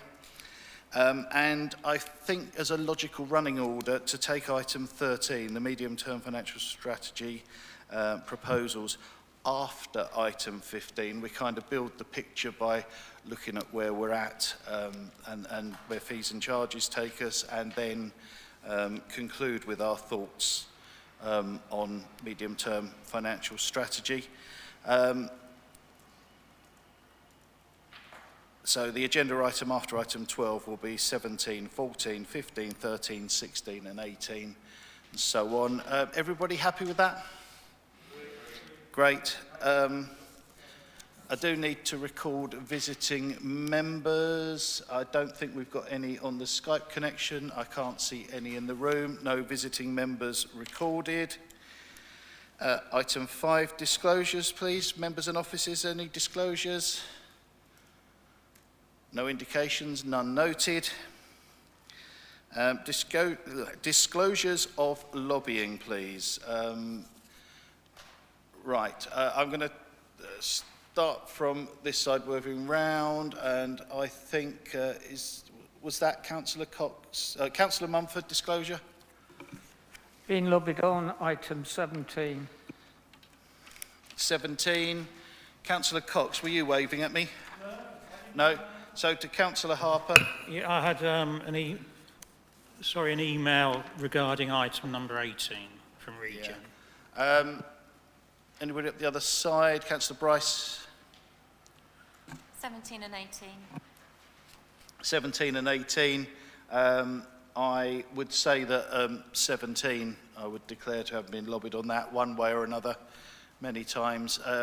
Councillor Mrs Blackmore, is that for 17, you as well? 18. Yeah, 17, 18. Councillor Round, 17. I do wonder whether we should all sort of nod at 17 of being, yeah, that's a universal declaration of lobbying on 17. I think we got there in the end. Item 7 is the matter of exempt information. We do have some yellow pages in relation to item 20, a matter of temporary car park, some commercial considerations there, and there is an exempt Appendix 1 on item 19, which is some legal advice about structuring affordable housing vehicles and so on, and the minutes at item 21. So I think the only one that probably is likely to come into play of needing to go into closed session is item 20, and I'll move that as the appropriate moment if you're in agreement. Yes? Happy with that? Right. Can I take the minutes, please? Minutes for the meeting held on the 24th of November 2021, circulated with the papers. I trust you've had a chance to peruse. Any matters of accuracy of concern to anyone? In which case, part 1 and part 2 minutes, I shall sign those as a correct record. Is that agreed? And so to petitions, no petitions this evening, but we're at item 10 now, and I think so questions from members of the public. 2 questions this evening. Miss Hammond is coming to the table. Miss Hammond knows the drill. So in your own good time, please go ahead with your question. Good evening. Can you explain why the community engagement event being planned for the proposed Heathlands development is being held at the Maidstone Innovation Centre in Weavering, 10 miles away from the centre of Lenham? Thank you for your question. I share your thought process, being perfectly frank. Given the situation with current lockdown restrictions, it's been very difficult to commit bookings, and I think there has been consideration of holding the event in the first instance online. But I've certainly discussed this with officers, and in conjunction with Homes England, very much take on board that whatever venue and arrangements we can find need to be of the most accessible variety to the actual residents of the area. I can't give you cast iron guarantees because we need some flexibility in relation to access to venues, but totally take your point, and I will support it within the community if that's possible to get a venue organised. Do you have a supplementary question? Yes, I do. There is plenty of room at the Lenham Community Centre, and it has lots of access. If the council's plan is so great, Mr. Chairman, then why is this council so scared to stand behind their plan and face the community in Lenham at the Lenham Community Centre? I really hope that the assurances I've given you in the first part of the question dispel those fears. No, I actually think that is an ideal location, providing we get availability, etc. And I personally would support it being there, but let's see what we can actually arrange at relatively short notice, revision of current restrictions, considering the online, and I do think that there will be a number of consultations. This isn't the one and only, but yeah, I'm with you. Ideal venue. Thank you for your question. Mr. Healy. Thank you, Chairman. The last time this committee was given an opportunity to take a formal decision on the council-led Heathlands Garden community was 24th of March 2021. Can you confirm when this committee will next be given an opportunity to take a formal decision on the continued investment and progression or otherwise of this project? Thanks for your question. I mean, to give this some context, as you know, March 2021, Council entered into a collaboration agreement with Homes England, and that within it sets out how parties will work together up to the point of seeking planning consent. So kind of a lot of the decision making is preempted within that. Having said that, I am advised that a forthcoming decision that this committee will need to make in respect of Heathlands is to consider for approval a planning strategy for Heathlands, that's required to be put in place by both parties under the terms of the collaboration agreement. And I would anticipate that coming to this committee in Q1, Q2 of the next municipal year. So as a direct answer to your question, I think it will be then. But if anything else is needed to have sight of this committee, it will come as and when the moment demands. Any supplementaries arising from that? No, thank you, Chairman. Thank you very much. And thank you both for your patience of the overrun from the previous meeting. Right, where are we? Yes, next, item 11. Member of the Council wants to grill the Chairman. Is that you, Councillor Harper? Surprise, surprise. I was going to say, first thing is, a week seems a long time in politics. Since I wrote this question down, the world's moved on a bit, but we obviously, for the record, need to go through with it. So can the Chair please encourage all members of this committee to wear face coverings when attending meetings of his committee?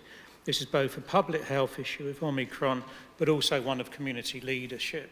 As a Policy and Resources Committee, we require our supporting staff to wear face coverings at all meetings of Maidstone Borough Council. To make staff do one thing and then do another would smack of hypocrisy. At last week's Strategic Planning and Infrastructure Committee, only 2 councillors wore a mask. As councillors and community leaders, we need to take a lead, and by the simple measure of wearing masks in committee meetings shows we are doing what we can to encourage good public health. We only have to see how in government the current furore over breaking regulations means that national leadership during a health crisis is weakened, and it is our responsibility to give a good lead to the communities of Maidstone. Thank you. Look, Councillor Harper, I hope I've already demonstrated at the commencement of both of these meetings this evening that I have indeed given that encouragement. Matter of fact, I would just say that we councillors do not require our officers to do that. That's actually a matter of the Chief Executive and the management of the staff through the hierarchy of head of paid service and the internal management of the staff. So there is actually a Chinese wall between those. So it's not something that we impose upon them, but I absolutely endorse that, you know, wherever it is sensible, wherever it's appropriate, we would indeed wear our masks and set a public example. But there are exceptions to when that is necessary, medical exceptions, for example. So I trust that we won't judge one another on face value. Any supplementary, Councillor Harper? No, I welcome your commitment, Chair. Thank you. Thank you very much. Right, let's keep this lovely pace going. Item 12, committee work programme. Any comments from officers or members with regard to? Okay, that's just for noting, therefore. Is that noted, members?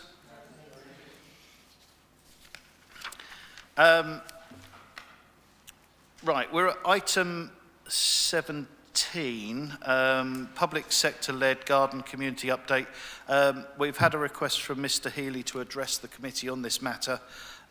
So members, can we hear from Mr. Healy first before we go to the introduction of the report? And Mr. Healy, you do have up to 3 minutes to speak. Thank you, Chairman, and good evening, members. Your proposed Heathlands development at Lenham is predicated on a new railway station for it to be even remotely considered sustainable in terms of transport for the 5,000 homes to be built in the middle of the Kent countryside. Councillor English asked at the last meeting for an update on the progress of discussions with Network Rail and South Eastern Railway. As has been expected of these update reports, there is no mention of this type of discussion, and instead just a regurgitation of the limited information that is already in the public domain. The glaring omission in this latest report is the progress of any discussion with the people that actually own and operate the railway. In this instance, NBC and Homes England have hired a private consultancy to advise them that a new railway station is technically feasible based on their limited assessment, but crucially not whether it is acceptable to the DFT, to Network Rail, or even to South Eastern. It is a flawed approach to optioneering for new transport infrastructure, and one that will undoubtedly come unstuck at some point in the future. To further compound this issue, the consultancy report that was produced identifying new locations for a railway station at Lenham Heath was said to be in the public domain by Mr Cornell at the last meeting, but miraculously turns out not to be after a request from Sol and Councillor Sams following. This report should be in the public domain, and it is just the latest example of this council's continuing secrecy and reluctance to be transparent with the very people that this new station could potentially affect. We know Maidstone Borough Council like to promise infrastructure that they can't deliver, as evidenced by the inclusion of the high-speed railway station in their first master plan for this development. However, the time is narrowing for MBC to have evidence that it can actually deliver a new station to the planning inspector and not just to wish for one. For the avoidance of doubt, Lenham's residents will not just roll over and let you close our existing station, move it 1.6 miles down the road to Lenham Heath, just to justify this unsustainable development. We will fight like we have done over the last 2 years to ensure you do deliver new infrastructure and not just recycle or repurpose existing infrastructure. Maybe this committee needs to scratch under the surface a little bit more rather than just blindly following the 6 weekly update reports presented to this committee and find out what's going on. Otherwise, you will be held accountable for the colossal waste of taxpayers' money on this ill-thought-through project, which is particularly topical tonight when you've been discussing how taxpayers' money could be used on services like the Park and Ride. Thank you. Thank you very much for your contribution. I'm going to turn to Mr Cornell to lead us through on this one. Thank you, Chairman. So the report sets out the positive progress that continues to be made on the Heathlands project, most notably that Homes England now have secured above actually 30% of the land under option now, so that's a huge step forward, incredibly positive progress. The questions beforehand covered the engagement event, and the announcements today, I believe, mean that that engagement event can now take place in person rather than being of an online nature, and obviously we'll be pursuing different arrangements in terms of the location and the date to be confirmed, but seeking a date towards the end of next month. The report identifies the nature of the work that we're continuing to focus upon at the request of the local planning authority, so that is further evidence around the achievement of nutrient neutrality, the minerals strategy, and making sure that the development of the new community can work in tandem with the minerals extraction, and as well as scoping out the format and structure of the supplementary planning document that will be required for the Heathlands project.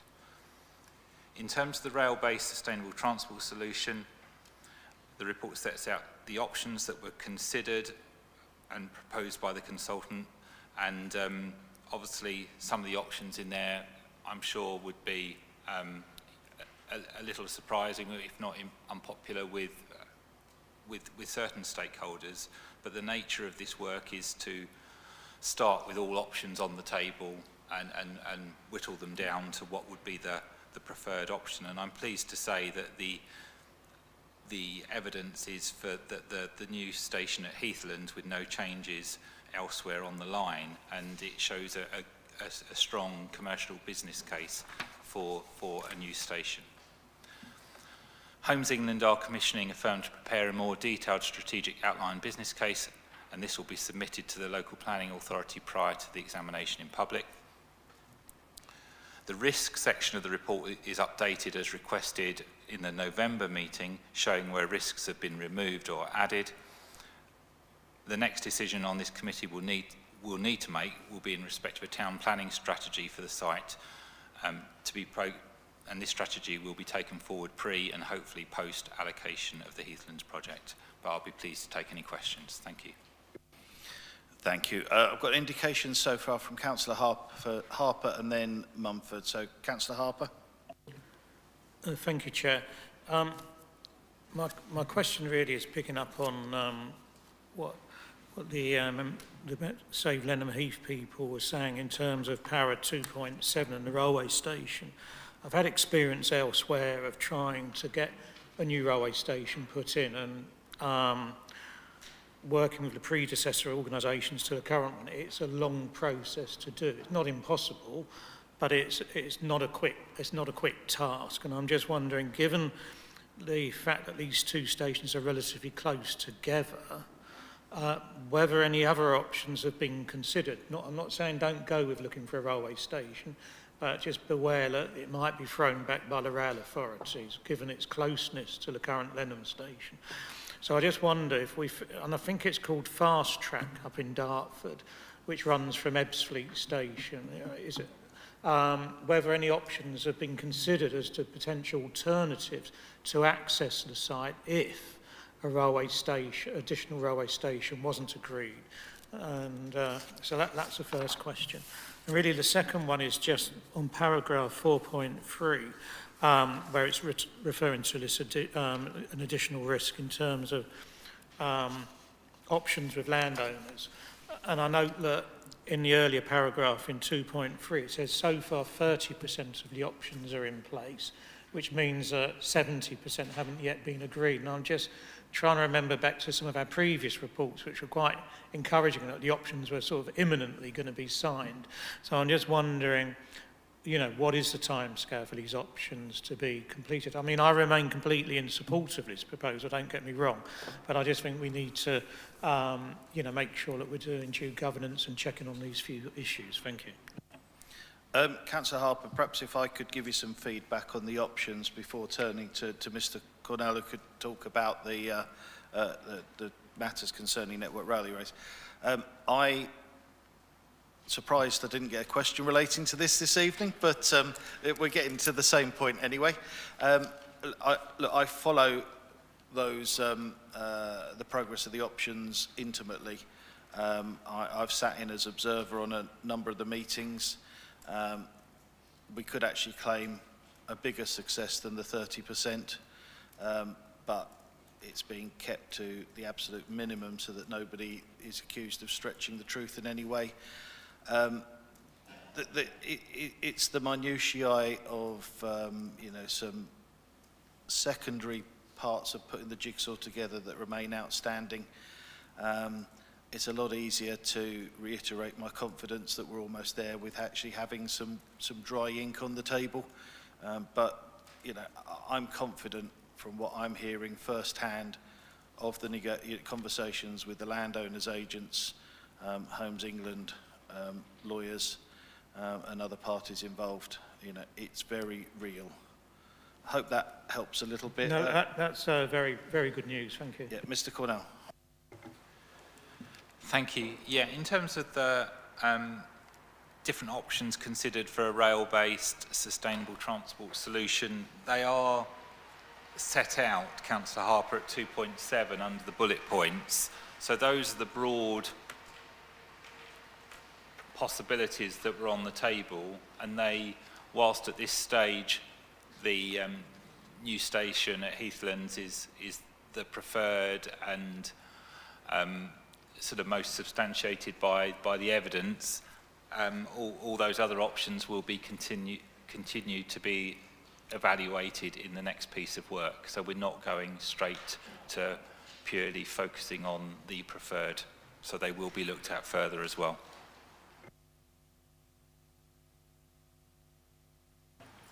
Councillor Mumford, I think you're next. Yeah, I'll keep this short because I had three things. That was the option agreements, venue and trains. Options, it's like a check in the post. You keep giving us encouragement. We're going to be briefed next time. If we've not gone further forward and there is not something substantial on the table, I would like a more in-depth briefing on where you are saying that risk is subsiding I don't see it subsiding in the papers. So very concerned. If we haven't got the land, we can't go forward. So those option agreements are important. So I'm saying that the next report, if we've not gotten a long way further forward, I'm asking for a more detailed briefing on that. As far as the venue is concerned, I totally agree with the chairman and the questioner. But you're talking about February. I would still keep in place the virtual meeting. It will enable us to be fully inclusive. There will still be people that don't want to go out. There will be people that can't make the meeting. So if we have a virtual meeting as well, I think we are being fully inclusive.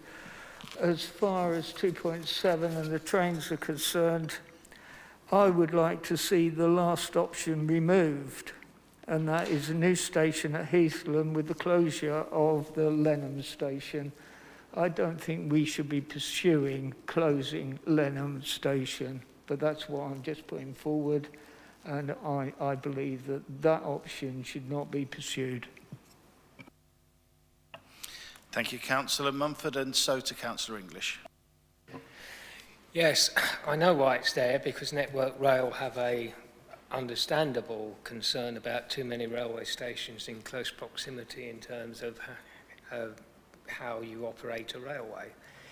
However, I don't think this borough will be much better off for closing a well-used and relatively successful railway station in order to open one which may or may not be proved successful. The whole idea originally for garden villages, garden settlements, was for a more sustainable approach to planning. I have to say, having seen some of the garden settlements, whether they're villages or cities or urban messes in the case of Ebbsfleet, does not give me confidence that the whole garden concept is worth warmed over saliva. I think we're getting to the point that we need to see, as a committee, some actual detail of where we are with this, because I don't feel very confident that we've made much progress. Now, that may be because it's very hard to see in from the outside. Well, as a member of this committee, I don't feel very comfortable about not actually knowing where we are and looking at this report. I haven't got a clue where we really are. It's about as transparent as the Louisiana swamps. It really isn't conducive to making good decisions. It may well be we have made significant progress. It may well be that Network Rail has engaged with us positively, but I don't know that. And I would say that, to me, closing Lenham Station is completely unacceptable. That should be taken out, removed. Okay, I mean, one thing I think is worth saying is that, let's not forget that this scheme is now, with the might of Homes England, 300 million quid cash on the table direct from the Treasury. And if that doesn't focus minds of people like Network Rail, nothing will. So, we're not tiny little district council trying to row uphill with this. There's other significant powers at work, and I think we could derive some confidence for that. But as this enters these next phases, I'm sure more and more detail is going to come out. The consultation, the public consultation process is about to start, which of course is led largely by Homes England. So I'm in a slightly privileged position that I see a bit more detail than some, but I think we are moving forwards.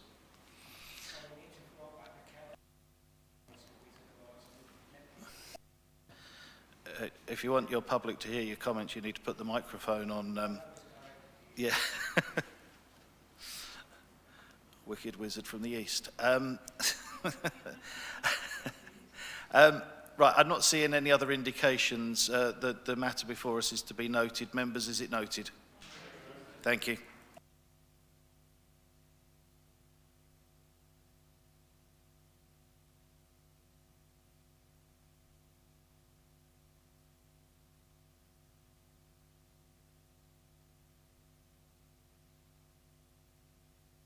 Agenda item 14, members, to be found at page 26, council tax base, collection fund adjustments. I think, Ms Dunno, you're going to help us with this, please, and you're assisting us via the Skype connection.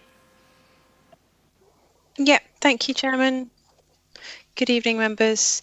So this report makes 3 recommendations to the committee. The first of these is the council tax base, which is obviously quite a key number for our budget planning, because combined with the Band D charge, which will be set before council next month, it determines the amount of council tax income that we'll receive next year. So the tax base has been calculated using a combination of data from the VOA, growth forecasts, and the assumptions we've made around the level of discount and the recoverability of debt. So the Band D equivalent tax base that we've calculated for 2022-23 is 65,896.22, and that represents year-on-year growth of 3.69%. So that's positive when we compare it to our more cautious planning assumptions, where we'd initially estimated year-on-year growth of 1.5%. And the main reasons for the increase are strong housing growth seen between October 2020 and 21, coupled with some relatively prudent estimates which we made when setting the current year's tax base, which was set at a time when we're facing quite a lot of uncertainty around recovery rates and reductions from council tax support due to the pandemic. So the risks around this decision is that if we're overly optimistic with our estimates, the collection fund will go into deficit and that will need to be repaid over the coming years. And it will also create a temporary cash flow shortfall for us as billing authority. If we're too cautious, then there's a knock-on impact, of course, to our own budget and the level at which council tax is set. And this would also impact on our preceptors and on parishes in terms of the decisions that they have to make around the council tax charge and savings. So the recommendation we're making on the tax base is based on the most recent data available and estimates which were informed by our in-year monitoring. The second recommendation with this report is the approval of parish tax bases, and these are all set out with an Appendix 2 to the report. These have been prepared using the approach I've just described for the borough tax base, and parishes will use these to set their council tax precepts and applicable charges for 22-23. The third recommendation is the collection fund adjustment for council tax. So this is the estimated surplus or deficit on the collection fund, which is the account that this council has to maintain as a billing authority. And it's the amount that will either be distributed or recovered in the forthcoming financial year, depending on whether or not the adjustment is a surplus or a deficit. So I'll admit that this calculation is probably one of the quirkier aspects of local authority finance, but the headline is that for this year, we're forecasting a surplus on the council tax account of 2.1 million, and that will be distributed in 2022-23. Maidstone Borough Council's share of that surplus is 318,588, and then the remainder will be distributed to the major preceptors according to their share of the overall council tax requirement. So overall, that represents an improvement to our budget position for 2022-23. Appendix 3 to the report summarises how we've arrived at that estimate. I appreciate it's fairly complex, so I'll stop here and take any questions at this point. If anyone would like me to go into more detail, particularly around the calculations in Appendix 3, then I'm more than happy to do so. Thank you. Thank you very much. Councillor Mrs Bryce, I've got your indication. Yeah, I was just going to move the recommendation as per the papers. That's moved by the papers. Councillor Cox was very quick to put his hand up, which I think was a seconder. I'm going to be so bold as to guess you don't wish to speak as seconder. In which case I think we're... Councillor Cook? Just a quick question, please, Chairman, as a newbie. The report shows potential or an estimation non-collection of 1.5%. How does that compare with prior years, please? Is that the same as last year as a non-collection, or have we increased the percentage to reflect? Is it in the report? No, I can take that question. The estimated non-collection allowance for last year, or the allowance we applied last year for non-collection, I think from memory was 2.5%, so we increased it based on the risks that we were facing related to the pandemic. The rate we've set for this year has been made with reference to current strong recovery rates that we've seen.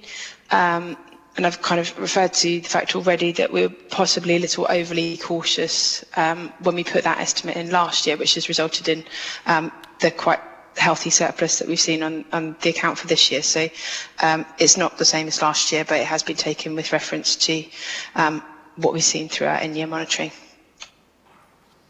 Thank you, Chairman.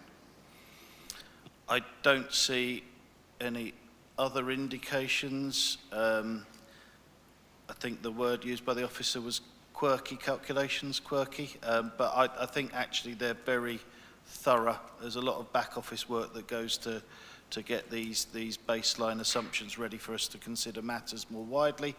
Members, I move to the vote. Those in favour of the motion to approve as per the papers? I think that's unanimous, therefore no further action required. Thank you.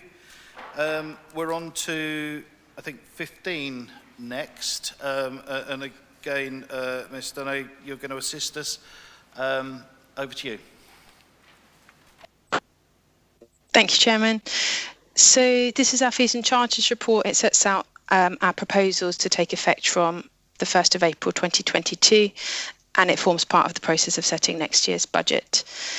So budget managers have reviewed the charges for their areas, as they're required to do at least annually, with reference to the Council's charging policy, which is attached at Appendix 2 to the report. The detailed proposals for next year are shown within Appendix 1, those that relate to this committee anyway, and the impact of those proposals have been summarised within the covering report. We've also included information about the income budgets and our current projections around that. Just to note that that is there for you in this report for context to assist with the decision that you'll be making tonight around charging, but we're not asking you to agree the budgets as part of this. And at this stage, our estimates for 2022-23 should be treated as indicative and subject to change. So for this committee, the only area in which we're proposing any increases or any changes at all to the amounts charged next year is with legal services, and that's largely driven by the expected increase in staff costs. The proposed charges also ensure that there's a consistent charge across the partnership. So no other changes are proposed at this stage, although that will remain under review. And then Appendices 3 to 5 set out the detailed proposals for the other service committees. They've also been summarised in the covering report. The reason for including them with this report is to give this committee the opportunity to consider the overall impact of the proposals on residents and businesses. So we're asking the committee to note the charges which are set externally, and also note those which have been agreed by other committees, and to agree the proposed charges for the areas within its own remit to take effect from the 1st of April 2022. Again, I'll leave it there, but very happy to take any questions on the report. Thank you. Members, I'd like to take a lead on this. So I'd like to move per the papers, but with an amendment.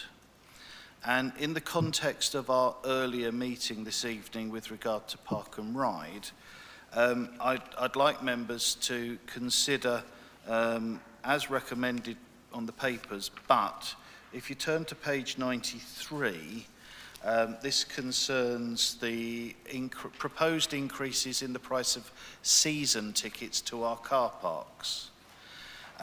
I think that there will be some people that will be in a category where they do require regular access to the town, and Park and Ride may have been a tool at their disposal. But actually, if you look at these season ticket prices, they actually represent extremely good value, but less so if we increase them. So it would be my suggestion that the increases in relation to season tickets are not taken forward, that's held at zero increase on page 93, but other than that, per the paper. So I just wanted to get that out straight off. I'm seeing a hand being waved to the right of me, but there are other indications. Thank you, Chairman. I had exactly the same thought. I did have a question, though, for the officers. Given that those charges, and that's, I mean, the 12-month permit, the 20% rise translates into 230 quid that somebody has to an extra 230 quid that somebody has to find. So I have a similar feeling. It's just that that comes under SPY committee, surely. Can we amend that in this committee, or do we need to see Yes, so I think procedurally what's happened is SPY have looked at these. Of course, they would have looked at it predating the earlier matter that we discussed. They make the recommendations to this committee, as do the other service committees on their relevant fees and charges.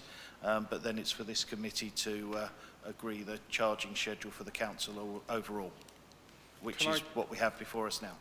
Yeah, it's just that the explanation from Ms Dunnett, if I heard it correctly, was that these particular charges were for information charges from the other service committees. I don't know if that's something that... Ms Dunning, do you want to add some clarity? Because I think I've probably made a bad job of trying to do that so far. I'll second what you're suggesting if we can do it. I'm grateful for the seconding. Yeah, just to comment on that. The proposals obviously have been agreed by SPY committee at this point in time. Our policy on charging says that Policy and Resources Committee has a role in taking that overall look at what we're proposing and assessing the reasonableness of that in the round. So given that, I would say that it probably is within this committee's powers to amend what's been agreed by SPY committee, but I'd also defer to sort of Democratic Services colleagues if I'm wrong about that. I think I'm being steered towards our Chief Executive giving us further advice. Okay, so I think there are two policy considerations. So it is right that decisions of SPY concerning this particular topic and the other service committees come to P&R for overview. That is absolutely right. But what I would ask you to consider further is that there are policy considerations about how you set your parking charges, and that policy consideration does sit with SPY.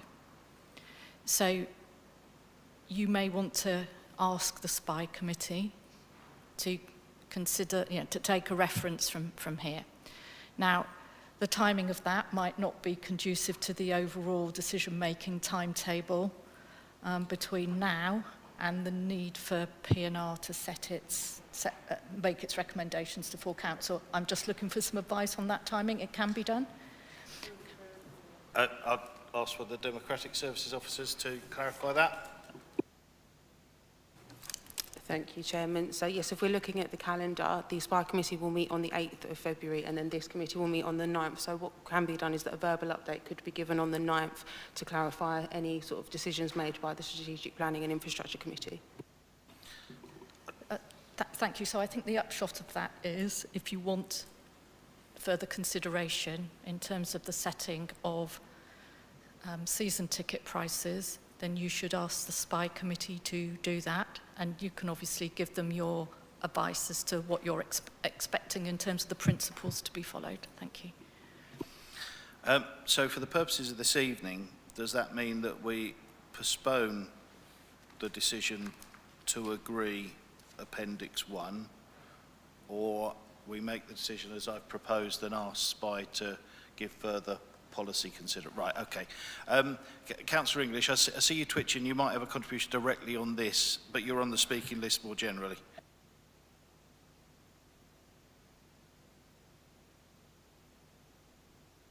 I'm sorry, it didn't come on. My apologies.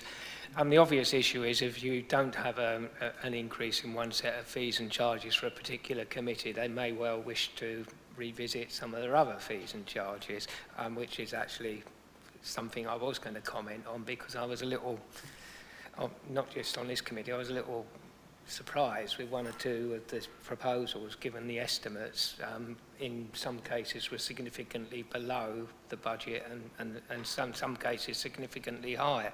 So, but most of those were SPY. So if we're going to relook at it again in this context, then I think that would be the wise thing to do. But that doesn't necessarily... You could refer the estimates in theory of just one committee back, and agree the others, but it's a question of the committee's timetable. I'm not saying that this committee should, but you can refer bits of it back if you wanted to.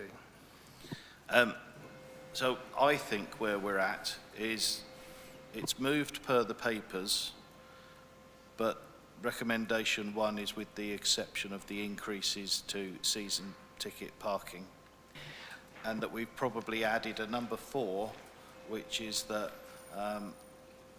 reference is made back to SPY to give consideration to policy implications of this decision. Yeah, I think in terms of that, I think one would have to include a sentence saying and any subsequent revisions to the charging policy necessitated by that reference, because it could have a knock-on effect. Look, I struggled to see how, but you're right that possibly it would. Just want to cover yeah. it. Yeah, okay, and that they don't want ping pong. They respond to us accordingly. Yeah. Yes. Okay.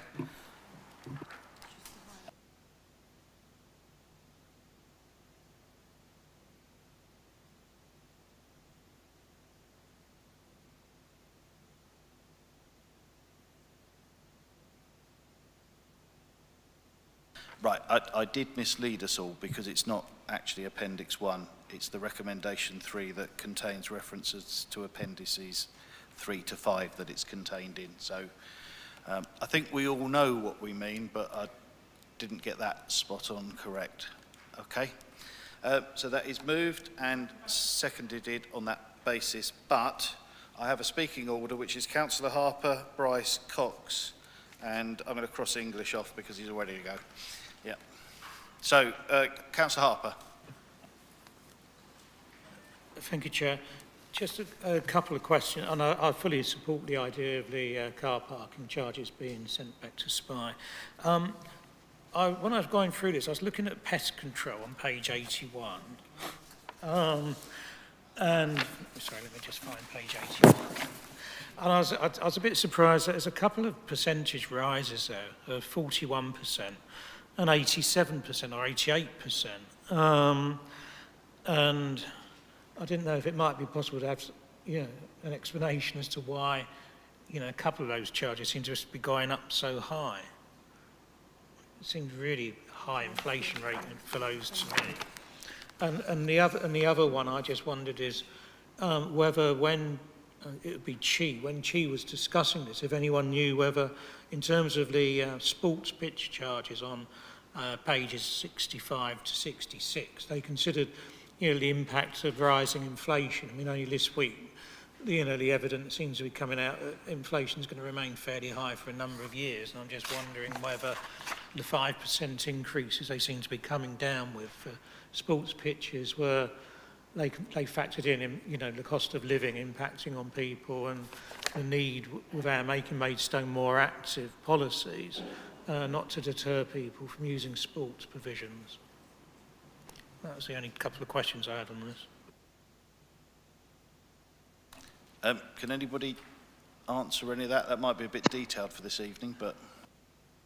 I'm happy to come in on that one just based on the information that we had from the budget managers. So the pest control services I understand to be largely contracted out, and so the increases we're proposing are passing on the cost of those increases that we're seeing. So it's not about the kind of no net gain to the council, it's just ensuring that we continue to be able to recover the costs in that area. Your second question around, per the policy, budget managers are required to have these considerations with reference to inflation and the cost to us of providing the services. The sports pitches, we've said in the report, they reflect the increased costs of providing those services because of increased labour market costs, rising materials and delivery charges. For the sports activities in particular, we saw income levels suffer quite significantly in 2021 as a result of the pandemic. So we've seen an improvement this year, but we're not proposing any increases while that's still recovering. So hopefully that partially answers your question. Hopefully. Well, partially. It's, perhaps just briefly explain. If I look on page 65, okay, so we've got a current estimate column there, which adds up to £17,510, and that's the same as the estimate for next year. But when I look down, the percentage changes in the charges, they're all about 5%. So it seems to me, am I right to assume that we're increasing charges by 5%, but we're expecting the same value of income to come in, which would imply we're expecting a 5% drop in usage, wouldn't it, or something? I might be missing a point here. Ms Dunner, can you give further reassurance around that? Sorry, you're referring to page 65? Yeah, I think it was page 65 that Councillor Harper was referring to. And your question is why we have not reduced the income budget? Yeah, well, the question was, if looking on that, you've got two subtotals, both of 17,510, okay? Which on my, so my assumption would be if we're not increasing charges and demand stayed the same, you'd get the same amount of money in, okay? But if we're increasing charges, as these percentage changes say, we're not getting 5% extra income, so presumably the volume's going to drop 5%. I'm just trying to understand the logic you're doing. I'm quite happy for you to sort of reply to me offline if that's easier than taking up any more time tonight, but it's just need to understand the logic of it, that's all. No, that's fine. So I think the short answer is probably there in the comments that we're currently not achieving that income budget.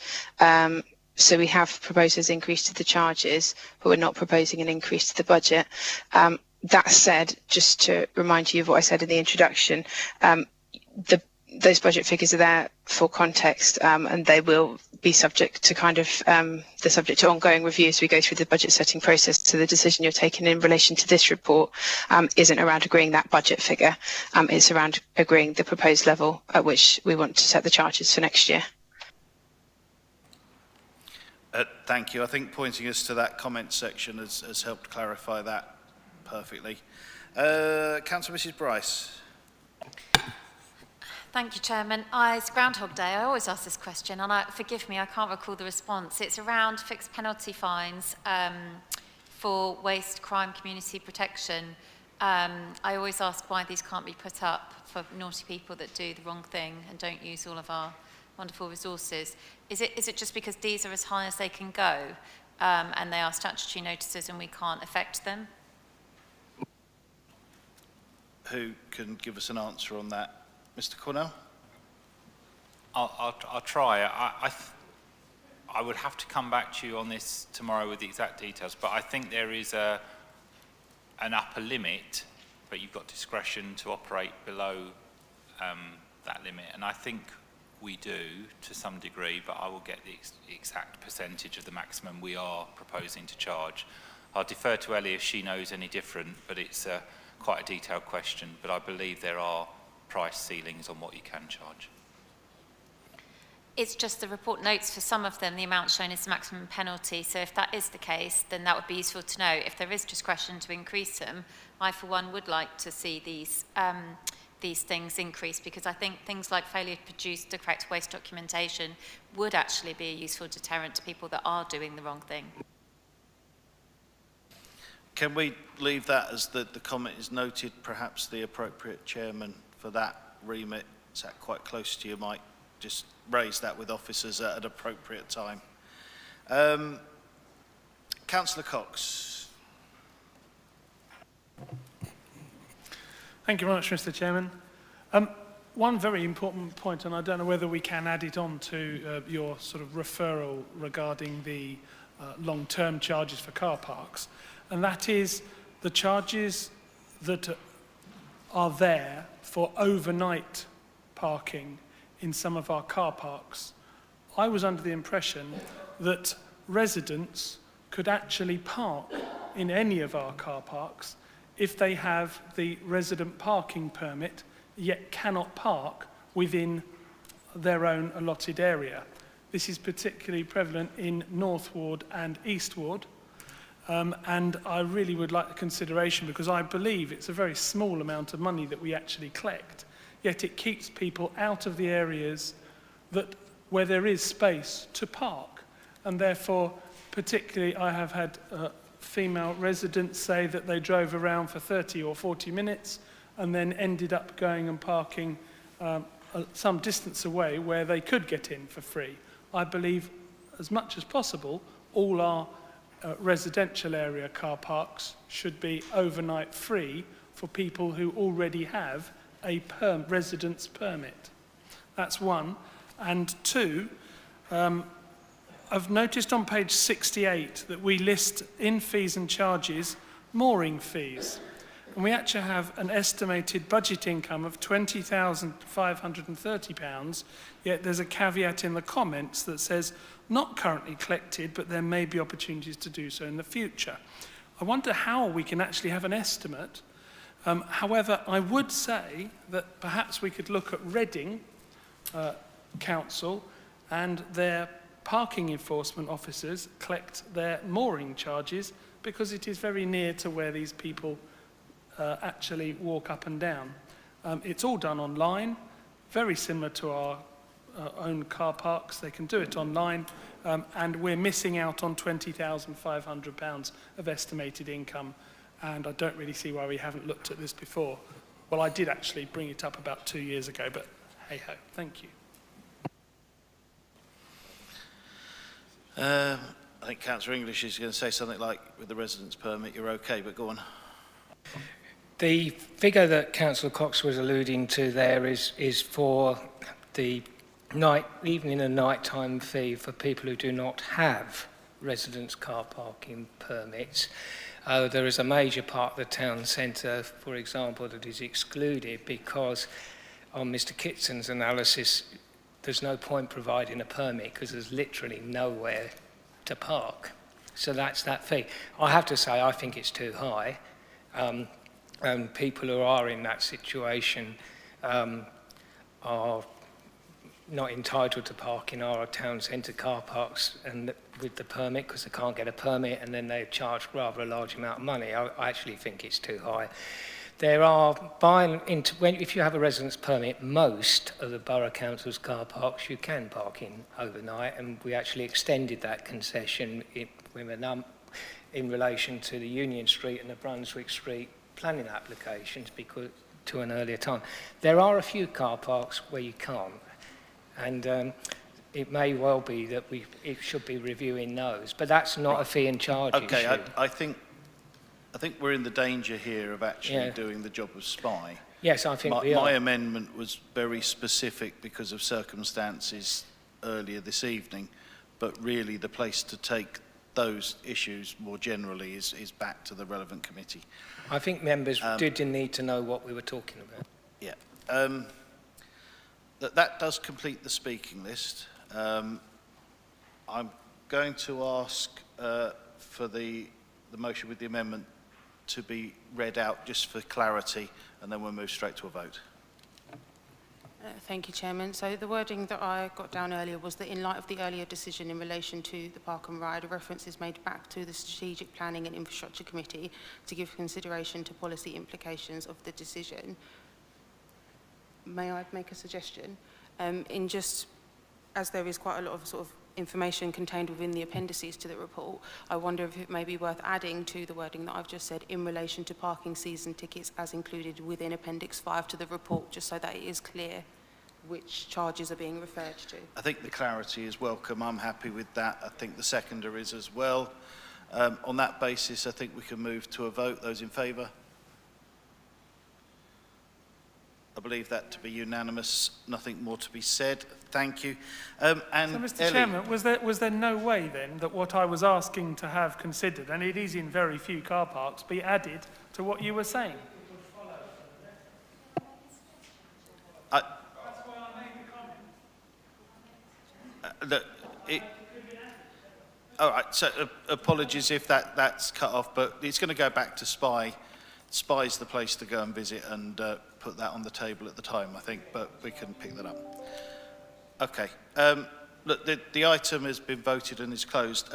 But before we move along, while we've still got Ellie online, I believe this is Ellie's last meeting with us, which, you know, I think we're all going to miss Ellie's clarity of explanation and clear and concise reports, even when they are quirky matters that she's referred to this evening. I understand that a different part of the UK beckons you. I think the whole committee, indeed all the councillors, want to wish you the very best and express our appreciation and our thanks for all your work for us. So, yes, thank you. Thank you very much, Chairman, and all the best to the rest of you. Thank you. Right. So I think that's moved us on to item 13, in fact, now. Medium-term financial strategy budget proposals. And at this point, Mr. Green kicks in. Thank you, Chairman. You've heard about fees and charges and council tax, which feed into the overall budget position. And this is the final element to be considered in the revenue budget this evening, which is the budget proposals for services in policy and resources. And you're asked here to agree budget proposals for this committee. The background is, as I'm sure you know, that the local government finance settlement that we got just before Christmas was generally positive, so we had a bit more money to play with, but at the same time, as was highlighted at the meeting back in November, there is the threat from inflation being higher than in the default budget assumptions. So that needs to be taken into account, plus the need to address all the different strategic priorities of the council. And page 16 of the report lists the things that the budget addresses. Not all of them are things which are addressed directly through revenue budget savings and growth. So, for example, with additional spend on the town centre strategy and planning, that can be dealt with through one-off funding in the shape of the new homes bonus. But there are individual savings and growth proposals that are set out here that are relevant to be considered. And you can see that the overall position, if the savings and growth proposals are accepted and all other things being equal, is that for 21-22 we get to more or less a balanced position, a small surplus of 100,000. Now obviously those aren't the final figures, those will be brought to this committee on 9th of February, but that's the position at the moment, and subject to you agreeing the various savings and growth proposals that are set out here. So I'll leave it at that, but I'm happy to answer any questions on the individual proposals that are in the report. Thank you. Councillor, Mrs. Bryce, I wasn't quite sure whether that is your pen held in a pensive manner or an indication. Oh, it's never pensive, it's always decisive. I thank Mr. Green for his time that he spent, I think, with various groups briefing us on where we are. And so with that in mind, I'm happy to move as per the papers. There's a seconder in Councillor Pearl there. Reserving your right for the moment, Councillor Pearl? Yeah. Councillor Harper had indicated. I looked at the table in paragraph 2.11 with interest. I think if we remember at a previous meeting of this committee when the director reported these additional pieces of income coming in, or grant rather, so the additional services grant and the extra homes money, I said that we could use those to help offset inflation next year. And I do remember a lot of people saying, no, that seemed a bad idea, but it seems tonight that we're actually doing that, which will help us in terms of the next financial year. And obviously, if we doing that, we end up with basically a break-even budget, which is good news and sad news in the sense of I'm sure we had all got ideas of how we would have used the extra new homes bonus and so on, but it clearly makes sense to use these extra pieces of grant income next year to offset inflation, which is probably inevitably is bound to, sorry, it's being forecast now at 5%, isn't it, at least, I think. Or was it 7%? Yeah, well, yeah, you're right, Martin. It's going up every time the government or the Bank of England reports. So I think it's quite prudent that we're budgeting for the additional 2%. But clearly the knock-on, as we can see on that table, comes home, you know, in future years when we, you know, have an expanding budget gap, which will need to be considered. But that's what I wanted to say.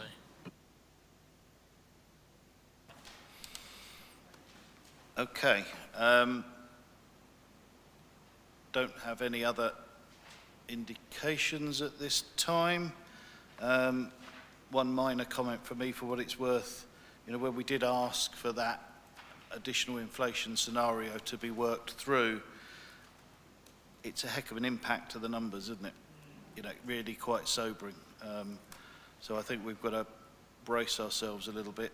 I mean, even today's breakfast news was reporting Bank of England expectations somewhat stronger than they've alluded to in the past. I think I've used the term that their predictions are now chasing reality rather than being predictions. So sobering numbers there. Look, we for the purposes of this stage of the budget making, I think we're grateful to Mark Green and his team for the detailed work that goes on. It's been moved by the papers and seconded.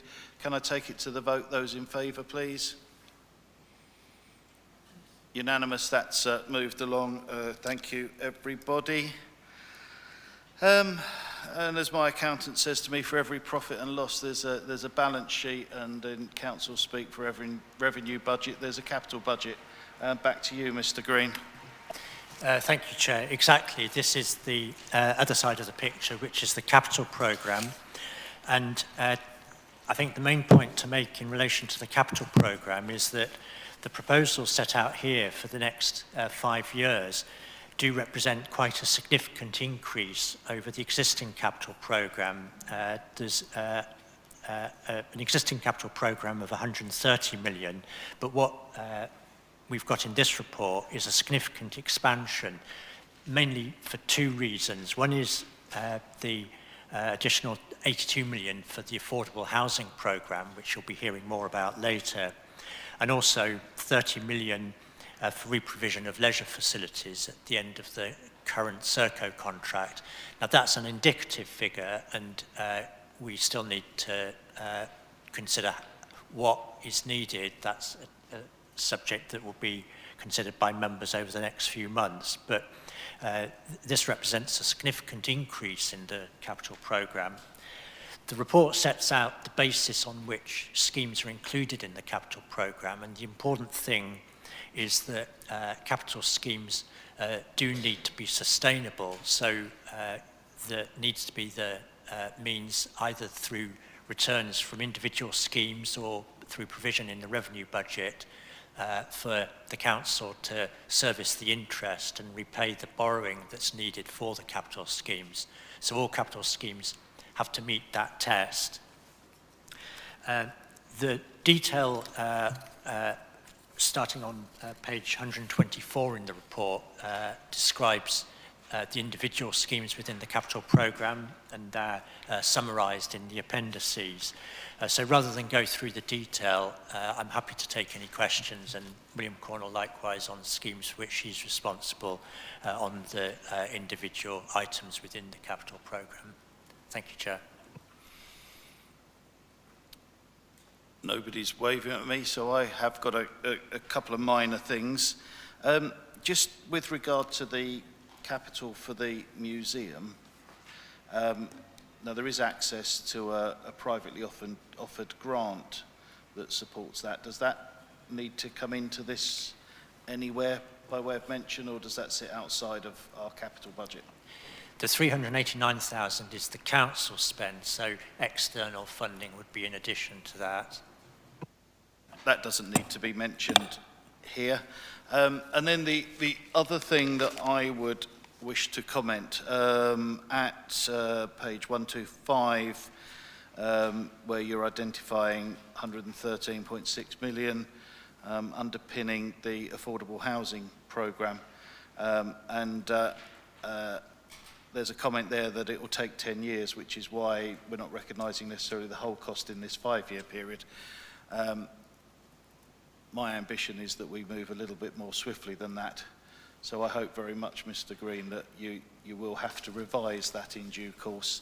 I note the look of horror on Mr. Cornell's face when faced with the realism of how the heck do you magic up 1,000 houses, but we have great faith in you, sir. So I very much look forward to you having to revise that part of the capital budget. You know, it's a get on and do. Anybody else wish to comment? For expediency from the chair, I move per the papers. I think Councillor Pearl was very quick there. We'll note him as the seconder. In favour, please. And we note the absence of Councillor English at this juncture of the meeting. But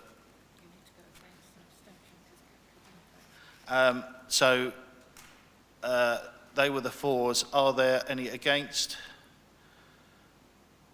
Any abstentions, please? The reason I ask that is I don't think we saw everybody's hand up there. Can I just, for accuracy, ask people to repeat their showing of the vote? Councillor English was absent. So those who did show in favour, I just want to make sure we've got it counted correctly. Right, we had missed one hand. That balances now. That's done and dusted. Thank you. Everybody content to steam on? Yeah, we got a couple of meaty bits in front of us, but we'll keep the pace going, shall we? Okay, Councillor Pearl is indicating that he's on a limited time, but nonetheless, we'll get stuck straight into agenda item 18, please. Mr. Cornell, over to you. Thank you, Chairman. Yes, so this is the 1,000 Homes project. So the report sets out how the leader's ambition for 1,000 affordable homes can best be delivered. It's worth saying that I've held, along with the rest of the corporate leadership team, sessions with the various leadership groups of councillors to set the scene and explore some of the issues that are set out in the report itself tonight. The report shows the financial scale of the ambition, which will be a net investment of £200 million as a minimum over possibly a 10-year period or shorter if we can accelerate matters. The report shows how the programme will dovetail with continued investment in private rented sector housing, as well as some modest ongoing investment in homes for sale too. The report shows how affordable housing is currently delivered in the borough and by who. So really this is largely Section 106 delivered by a small number of registered providers at the moment. The affordable housing tenure choices are explored in the report with a recommendation to focus exclusively on homes for affordable rent capped at the local housing allowance, and I can take questions on some questions that may come on that point as well.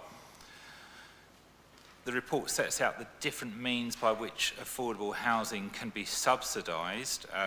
So this is through Section 106 or planning gain, as we sometimes call it, through grant from the likes of Homes England or through rural exception sites, which is usually a sort of minority sort of area of affordable housing delivery.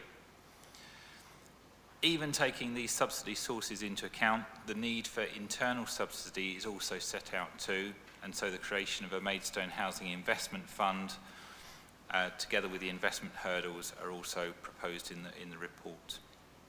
The types of schemes are explored, and the suggested mix of scheme types are set out within the development strategy of the report, but definitely a focus on town centre sites is proposed, aligned to the emerging town centre strategy. The possibilities around the corporate structure options to hold an affordable housing portfolio are explored, with the most likely scenarios being between the reopening of a housing revenue account or the forming of a registered provider as a subsidiary to the council.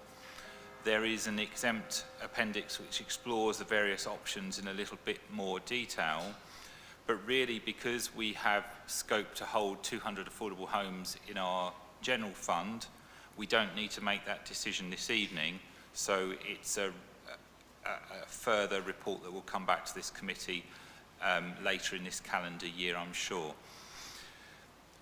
The report talks in detail about the risks of a project like this, as you would expect. I won't repeat them all here, but one thing sort of is very prominent at the moment. We've got construction, land and house price inflation. Particularly problematic is construction inflation at the moment.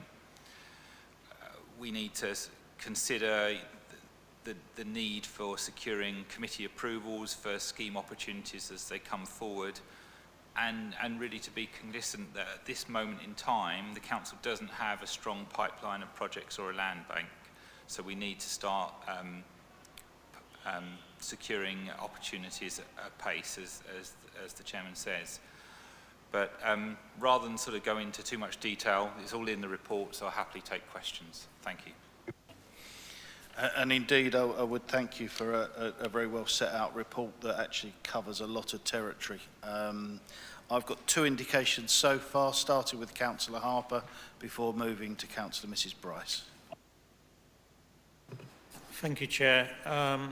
The officers have had discussions, I know, with the minority groups as well as obviously your own on this. So I think most of us are aware of a lot of what's in the report, so I'm sure we'll get through it fairly quickly tonight. The good thing I notice is that we're looking to have these on top of the current planned.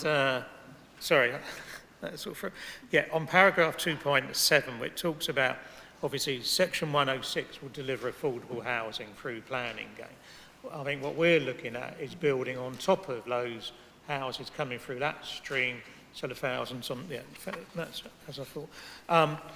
The only thing then I was a bit surprised at was when I looked at the development strategy on paragraph 2.49, and it's talking about the route, and I don't know if this is just an indicative route, but one way to deliver the 1,000 houses. So the first one there was acquire section 106 stock from developers without grant, 100 units. Well, if we do that, and I'm not saying not to, then we'll not be delivering 1,000 on top of what would have come through anyway. It's only 900, because those first 100 there will come whether we have a policy to provide, 1,000 homes extra of affordable housing or not.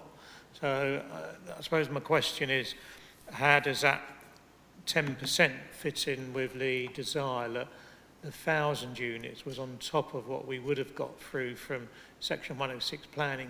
I can think of a number of reasons what the answer might be, but I'd like to hear it perhaps from the officers, just so I'm clear in my mind on that. Let's go straight to Mr Cornell on that. Yeah, thank you, Councillor Harper. And there's a typo, isn't there, in my table? It says should be 100 homes. Yeah, the thinking here is that there are some section 106 opportunities each year that come forward on smaller sites in particular, that the main players in terms of the registered providers opt not to take forward. So those potential affordable homes end up being lost, and so it's a sort of gap in the market that we could plug. So I don't think, so what I'm saying in the report is we don't want to go into sort of full-on competition with the RPs chasing the types of schemes they're already delivering, but if there's affordable housing that they might not want to deliver because it's too small or bitty for their programme, we can step in there and save that affordable housing being lost or turned into off-site commuted sums. So that's the thinking. Thank you for that.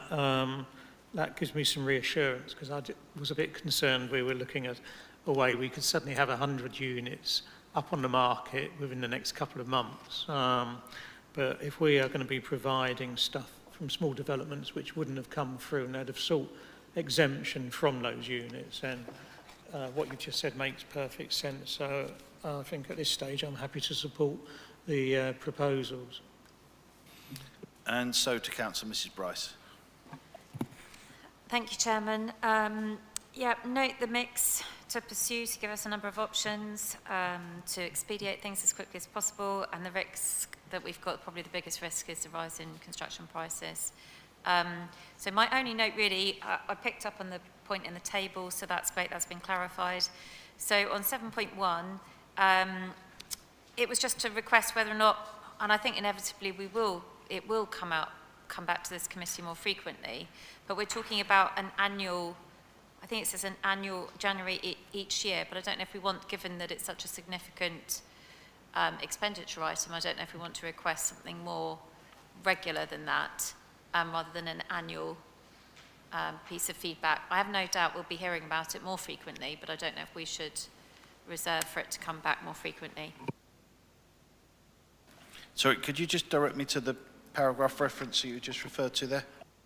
Apologies, I may be misreading it. If I am, I apologise. It's 7.1 and the bullet point is the third one down. To review the progress made in delivering the programme in January each year at this committee, make any adjustments necessary. That might be with regard to the policy rather than updating on the progress of the scheme. So I'll be really, so page number?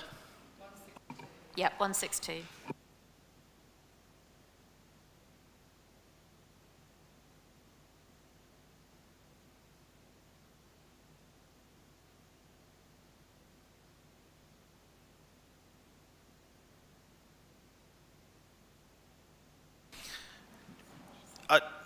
I get what you're saying about the reporting. I think perhaps that would turn into a more formalised annual report of numbers, but this is going to be, as you've said, an ongoing matter of consideration, if I'm understanding. I think it's just a policy, isn't it? Maybe it refers to that the policy is reviewed annually rather than the delivery.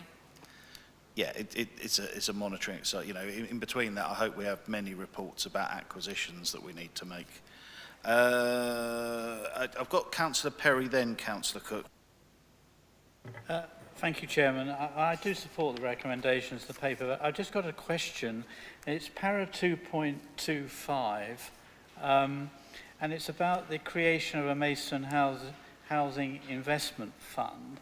And it looks at the various options, the 4 bullets you got there, and 2 of them, one of them is putting aside council resources, including new homes bonus, and the other is making existing council-owned land available for housing development. And I was really asking, how realistic is that? Because the new homes bonus is a bit uncertain, I think, for the future.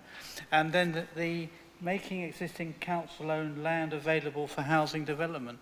How realistic is that, and what does that actually imply? Thank you.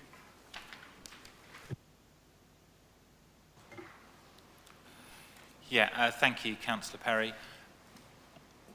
What I'm hopefully have highlighted it throughout the report is that, you know, whilst it's a really positive project, it comes with some challenges, and you know, to deliver a project of this scale, you know, we will have to look at, or it would certainly be sensible to look at the council's other assets that it could use to help support the programme. So in the past we've looked at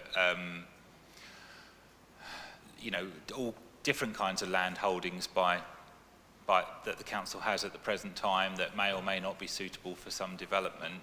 So it's sort of suggesting that becomes an ongoing process of reviewing possible assets that could go into the programme.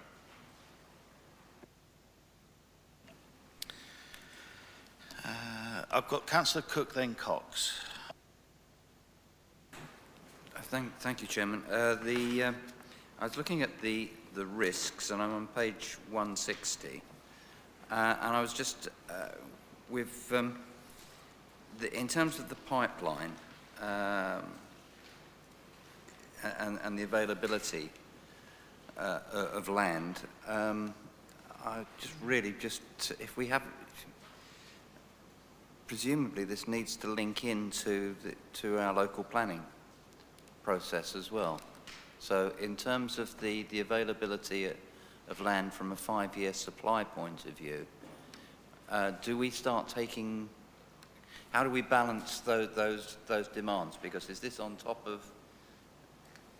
Would you mind if I respond to that in terms of how I see that in my mind? I think can I just ask? Yeah. I mean, if it's part of the plan... Well, so let me sort of put some clarity.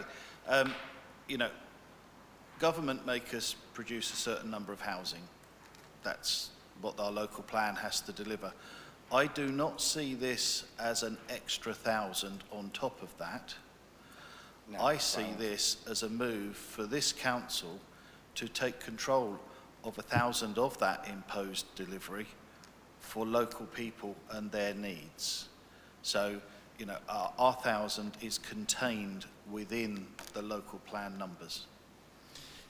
Can I just say, I really welcome that and the clarity from that, because that's what I was hoping. I think in terms of how we then deliver that from the point of view of local residents, in terms of priority being given to and how we deal with that from a housing waiting list point of view, I guess, and with points in much the same way that we currently do. I'd like to have some conversations on that, because one of the things I'm particularly keen to see included in this, with both my hats on, is some availability for children coming out of children who've been in care, reaching a certain age and then coming out, and they need to... Can I just say to you that you know, I know I've mentioned our this to you housing before, allocation policy is something that's looked at within the Community Housing and Environment Committee, within that remit. I hope that our commitment to this quantum of additional housing under our control will allow us to not only fulfil the backlog that sits there of many hundreds of local families, but actually allow us also to review some of the criteria for allocating this. I think that's why it's But yeah, I think that'll be well addressed as we keep an eye on what Councillor Pearl's committee are up to in the background. And I've got Councillor Cox, but I will just link some of that into a small amendment I think we need to consider on the recommendations. Councillor Cox. Thank you very much, Mr. Chairman. The detail now about what you told us about is coming out. It is obviously a 10-year marathon you're looking for, and not further, so I applaud your foot on the accelerator to achieve this.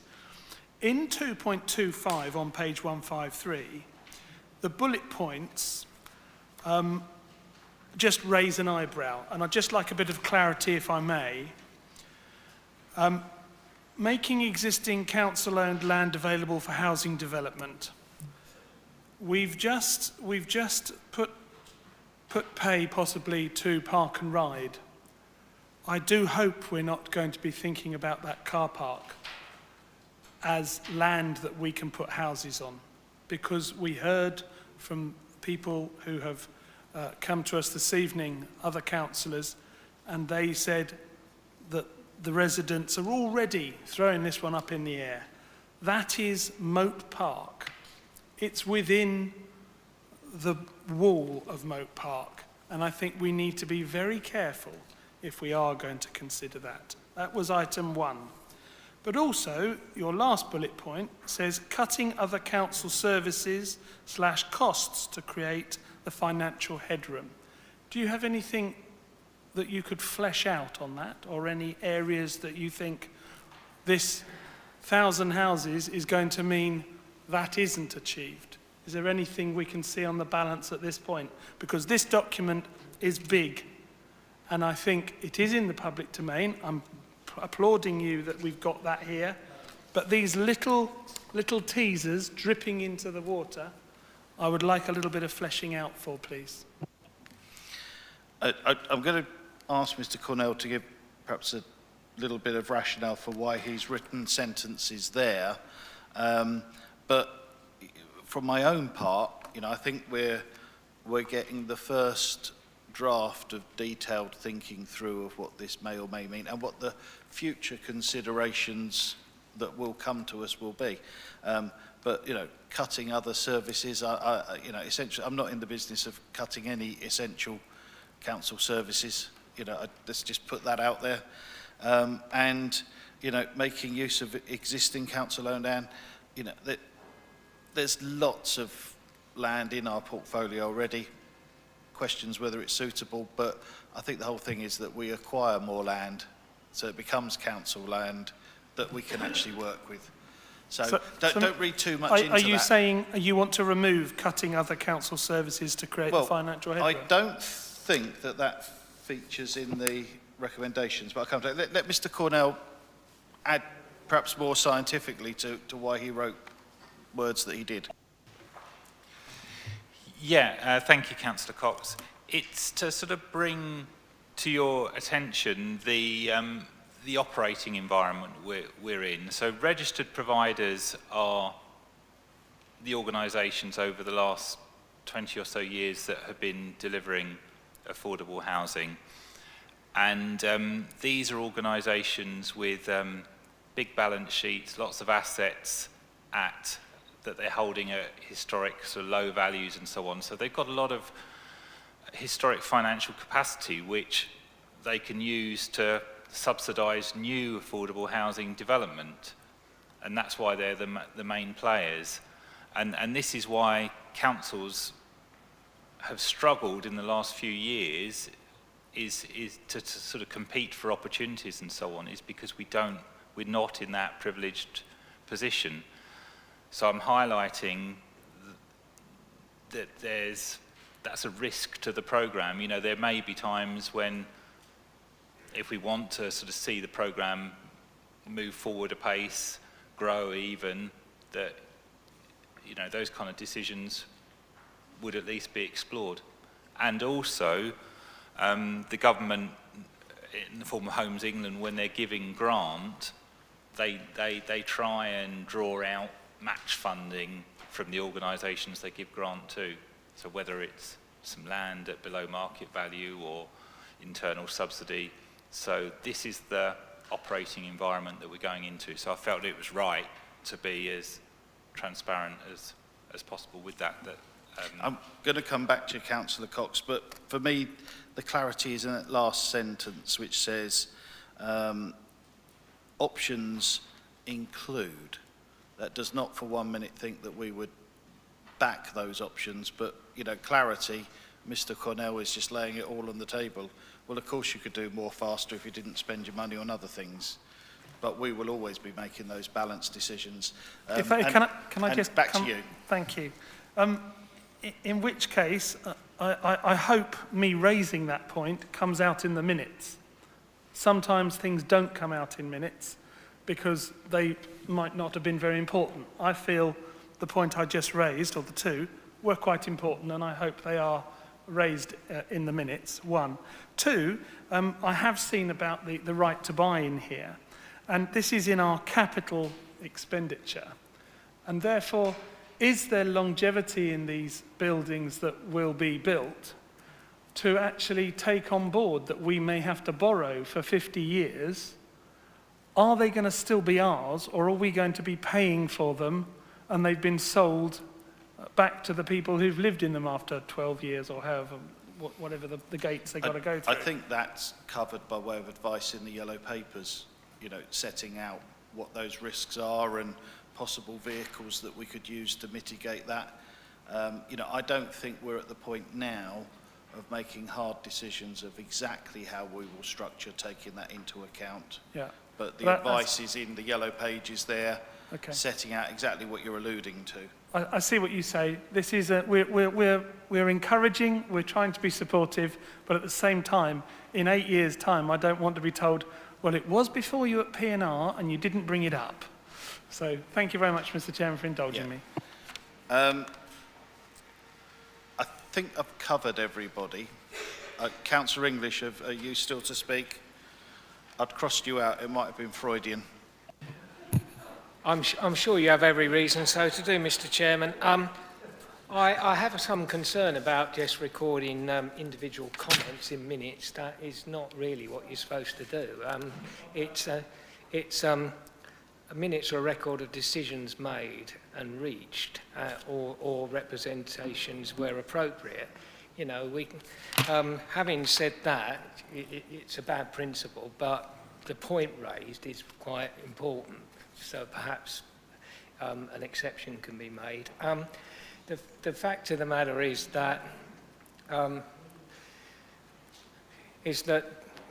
I think that we are in a situation where actually a lot of the land we own is not necessarily going to be the land that we want to use for this development. Councillor Burton and I share, I think, an antipathy to a certain extent of building on operational car parks. A lot of the land we own are exactly those. So I think what we've got here, though, is a lot of work to be done, but it's going in the right direction. But what we need to do is make sure that we do have a considered approach to this, because we're trying to build, no pun intended, something that is supposed to last for quite a long time. And if we don't get it right, it could be a problem. I would say, however, that the one thing that isn't really gone into in great detail, that might not need to be at this point, is how we develop partnership working. I know this is about how we structure our own organisation, but we need to keep an eye on how we could structure partnership working with some of the organisations that we've talked about in other parts of this discussion, which actually still providing, unlike some registered social landlords, genuine social housing, such as almshouses and cooperatives. And I hope that when we develop this model, we'll develop it in a way that we can actually reach across to those sectors and cooperate. I mean, I think I would just respond to that by saying, look, I think at this stage, there's very, very little that we've actually ruled out. But as we move forward, I'm sure our options will refine. But here and now, I don't think we've got much ruled out. I'll just throw out there another sort of a way of reading that paragraph that says make existing council land available. You know, we could actually be looking at other councils. You know, if our colleagues in the big house up the road are looking to get rid of some bits of land, you know, it's council land, but we'll be all over those sorts of opportunities as well. But if I could sort of take us to the recommendations, which are plentiful on page 144.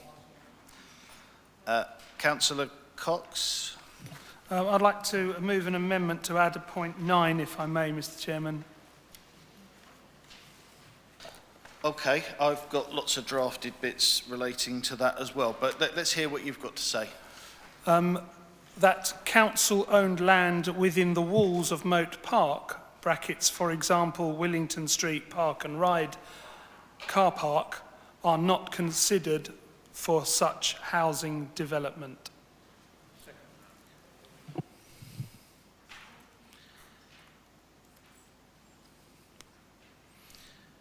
I'm not going to support that, and let me tell you why I'm not. Just supposing those car parks are never used in a car parking manner ever again, and the next thing is we've got all sorts of antisocial behaviour issues because it's a closed up dark space up at Allington, which we've had before. You know, you were talking about only Willington Street. Yes, therefore it could be returned to parkland. To some extent, the same applies there. You know, I just don't think you should close anything off. Why block off an option that later on you may want to consider? Because the decision to do it sits here, so we don't need to pre-commit ourselves to not having something to consider, do we? That's where I'm at. And please, you know, anybody that's listening, do not take that as me saying, oh, we've got an intention to use those sites for housing, because I'm not.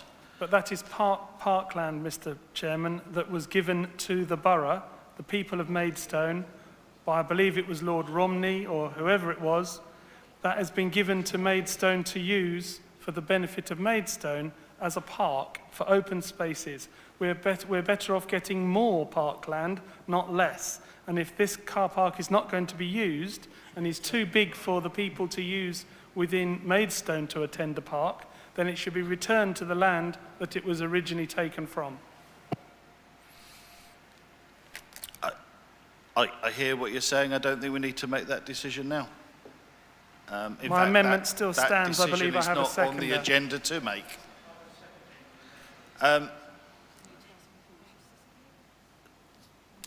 So I think Councillor Harper is... So you are moving a... well, it's an additional point, isn't it? It's a number 10. Yeah, number 10, that Number the council-owned land Right. within the walls of Moat Park, brackets, for example, Willington Street car park and park and ride, may not be used for this for housing. To transact the business before us, what I'm going to suggest is we deal with the 9 or so that are on the papers, and we might be able to do that en bloc, and then come to a number 10 on its own merits. Okay, so just to move business along rather than an amendment within 9 other things.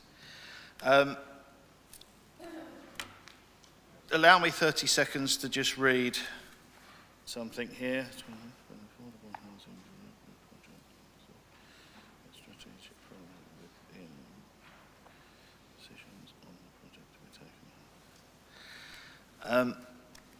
Excuse me while I consider.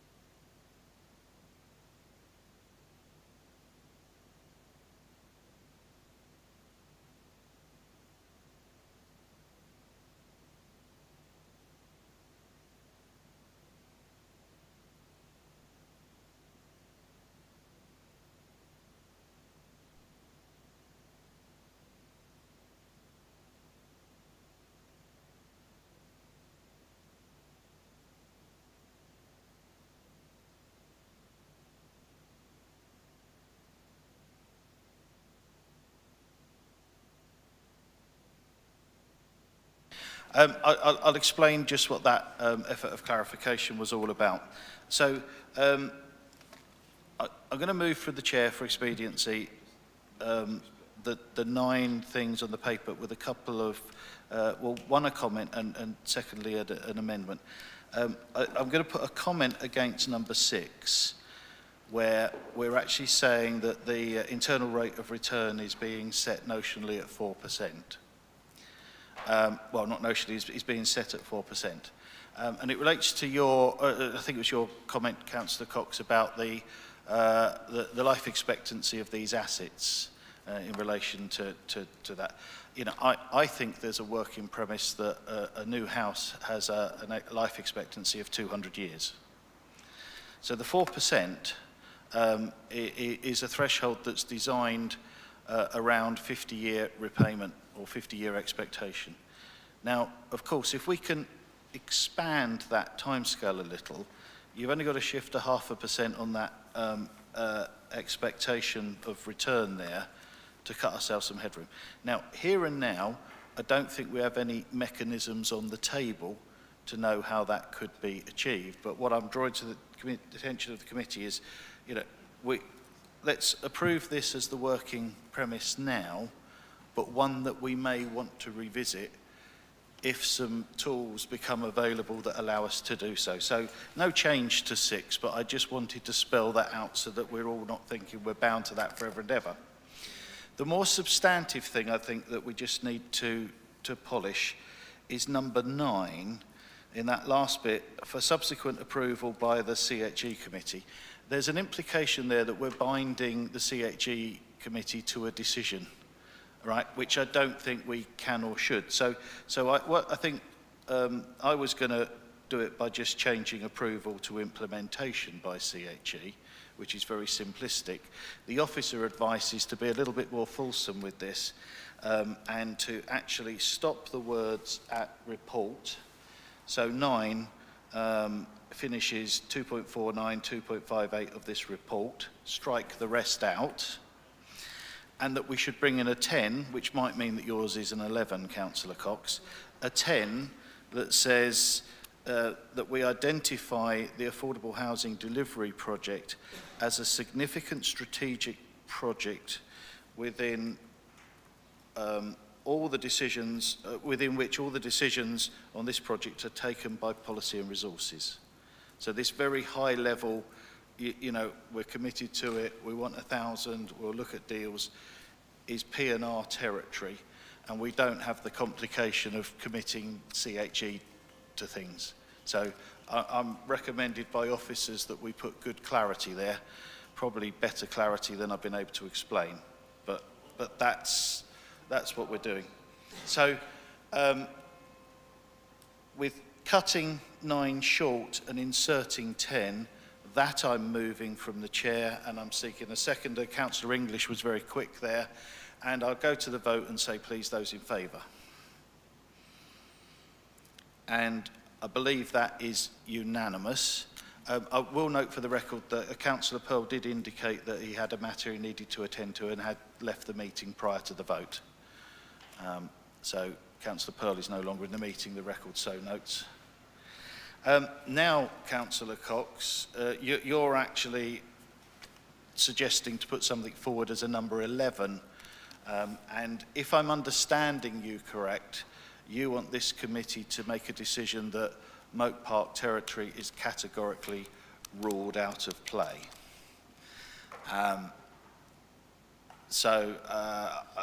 We might need to put some very specific wording to that and see if there's a seconder. But I would also encourage us to think, well, what about implications does that kind of logic have to future developments of leisure centre using Moat Park ground? So you're very, right, okay, specific about residential. Okay.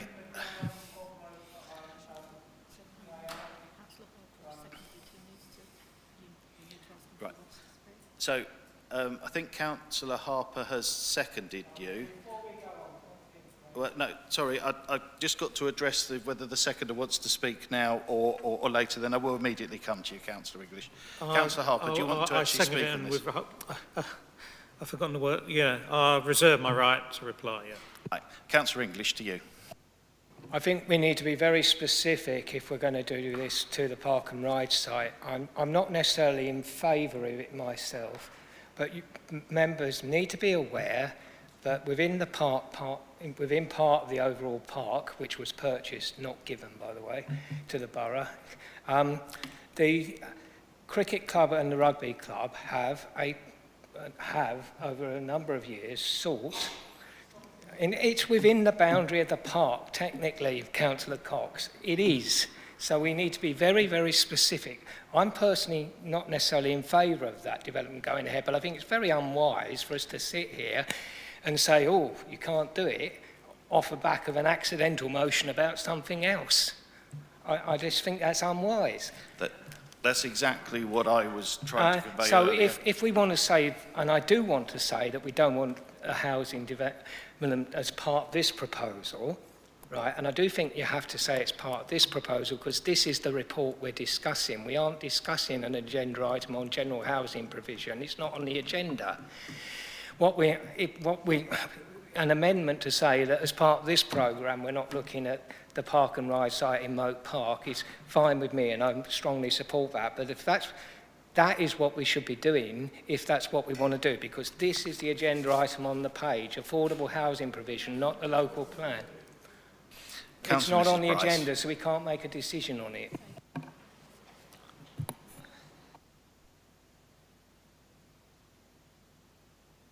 I think we get into territory where, you know, we're making a decision about a particular place when members that aren't here may come forward and have a particular part of Parkland that they feel strongly about across the borough, you know. And I think rather than, you know, feel that we have to ring fence that particular issue here and now, you know, no one's, you know, a board decision has been made, but as part of this scheme, decisions would come back. There's local plan implications, surely. It's very late in the evening, members, and we should probably have agreed an extension at some point. And, you know, surely there will be covenants on that land that guide, you know, so there's no point in us making a decision now. And I would say, you know, should we take that away, look at what covenants there are on the land? It may not even be necessary in terms of what you're thinking is required, rather than make a decision that kind of commits that particular area. But, you know, other members, you know, would probably have areas in their wards that aren't here, that, you know, so I think if we're going to look at that, then, you know, back to Mr. Cornwall, surely we should do a review of, you know, an audit of sites of council-owned land, if we're thinking it's most of our council-owned land, that comes forward to this committee or the appropriate committee that says, you know, these are the areas that we absolutely would not want to see open to any kind of development, etc., etc. I'm going to come to Mr. Cornell, but before doing so, I'm going to point out we've just agreed that all matters on the, concerning this strategic project, with all the decisions on the project to be taken by P&R. We've safeguarded the position already by bringing that firmly into the remit of this committee. So I don't see what we're actually trying to achieve here. Mr. Cornell, do you want to help us further? Yes, thank you. So what I'm going to say doesn't relate to Moat Park or anywhere else. It's a general observation, and it's a point I made in the report. This is going to be a really difficult programme to deliver, and we've got to start on the front foot. You know, personally, it's going to be difficult if we start ruling things out before we even get going, and we're going to start a precedent of not this site, not that site, and I think it's the wrong way to go with a project of this ambition. It would feel like the wrong move to me. We hear you, Mr. Cornell. Councillor Harper, your reserved right is now exercised. Thank you, Chair. I think it's a point of principle. I think we discussed Willington Street, we discussed the park and ride earlier. What we're seeking to do now is to preserve that site from residential development, which was one of the concerns residents have expressed. But I do think, and I'm picking up Louise's point, I think we have to, and that's what we want to discuss, that's what we're moving tonight. There is a point we may wish to discuss at a future meeting over the attitude of this policy and public open space in the borough, which is Louise's point, because I think there's a serious principle there to be considered, but not tonight, on whether we allow considerations for building on parks and recreation grounds and so on for housing or not. But I think tonight we want to make it clear in terms of the Willington Street car park that will not be available for housing, or residential development was the word used. I'm really quite surprised to hear that from you, Councillor Harper, because I would have thought you might have been one of the first to actually say that the primary consideration here is making housing available to those that need it most. So I'm actually really quite surprised that you want to rule things out before they've been considered. Building on parks. Parks are there to provide open space for residents. They're not there to be cheap land for building. I'm fully in support of look, all right, I think we need to move this to a vote and deal with it one way or another. You know, is an acreage of tarmac a park? There's a question, isn't there? Was that the summing up from the mover of the amendment? Right. Have we got clarity on what these words actually are? I'm looking to the clerk to see whether she's clear on what you're moving, and you can correct us if it's wrong. Thank you, Chairman. So the wording that I have is that council-owned lands within the walls of Moat Park, brackets, Willington Street, Park and Ride, may not be used for housing.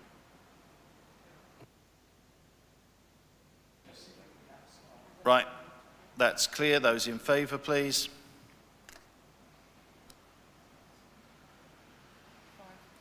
Those against?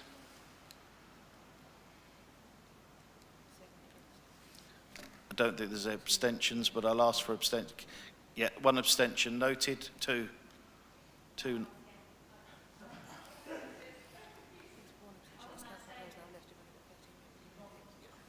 So, defeated. Motion is defeated.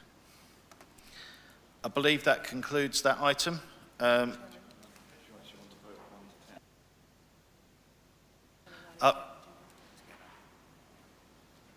We've not actually... We've not done the 1 to 10, I'm being told. So the one...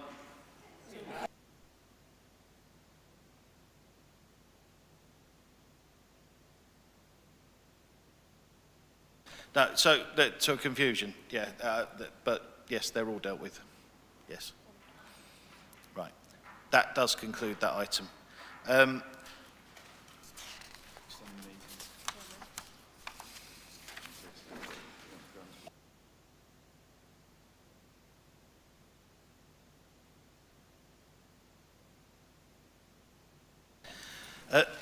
Members, we have one item left on the agenda. To fulfil it, I think we are likely to need to extend at least a few minutes beyond our 10:30 time. So I'm going to move at this stage that we do extend the meeting. You'll be aware that we can't go past 11, but it's a theoretical. But I don't expect that we're going to be that long. But I so move. Is that agreed, members? Right. Similarly, to move along, we're on item 20, yellow papers matter. I move that the public be excluded for the item set out in part 2 of the agenda because of the likely disclosure of exempt information for the reasons specified having applied the public interest test. Is that agreed? At which point the webcast will be switched off and the chamber is sealed for our private deliberations.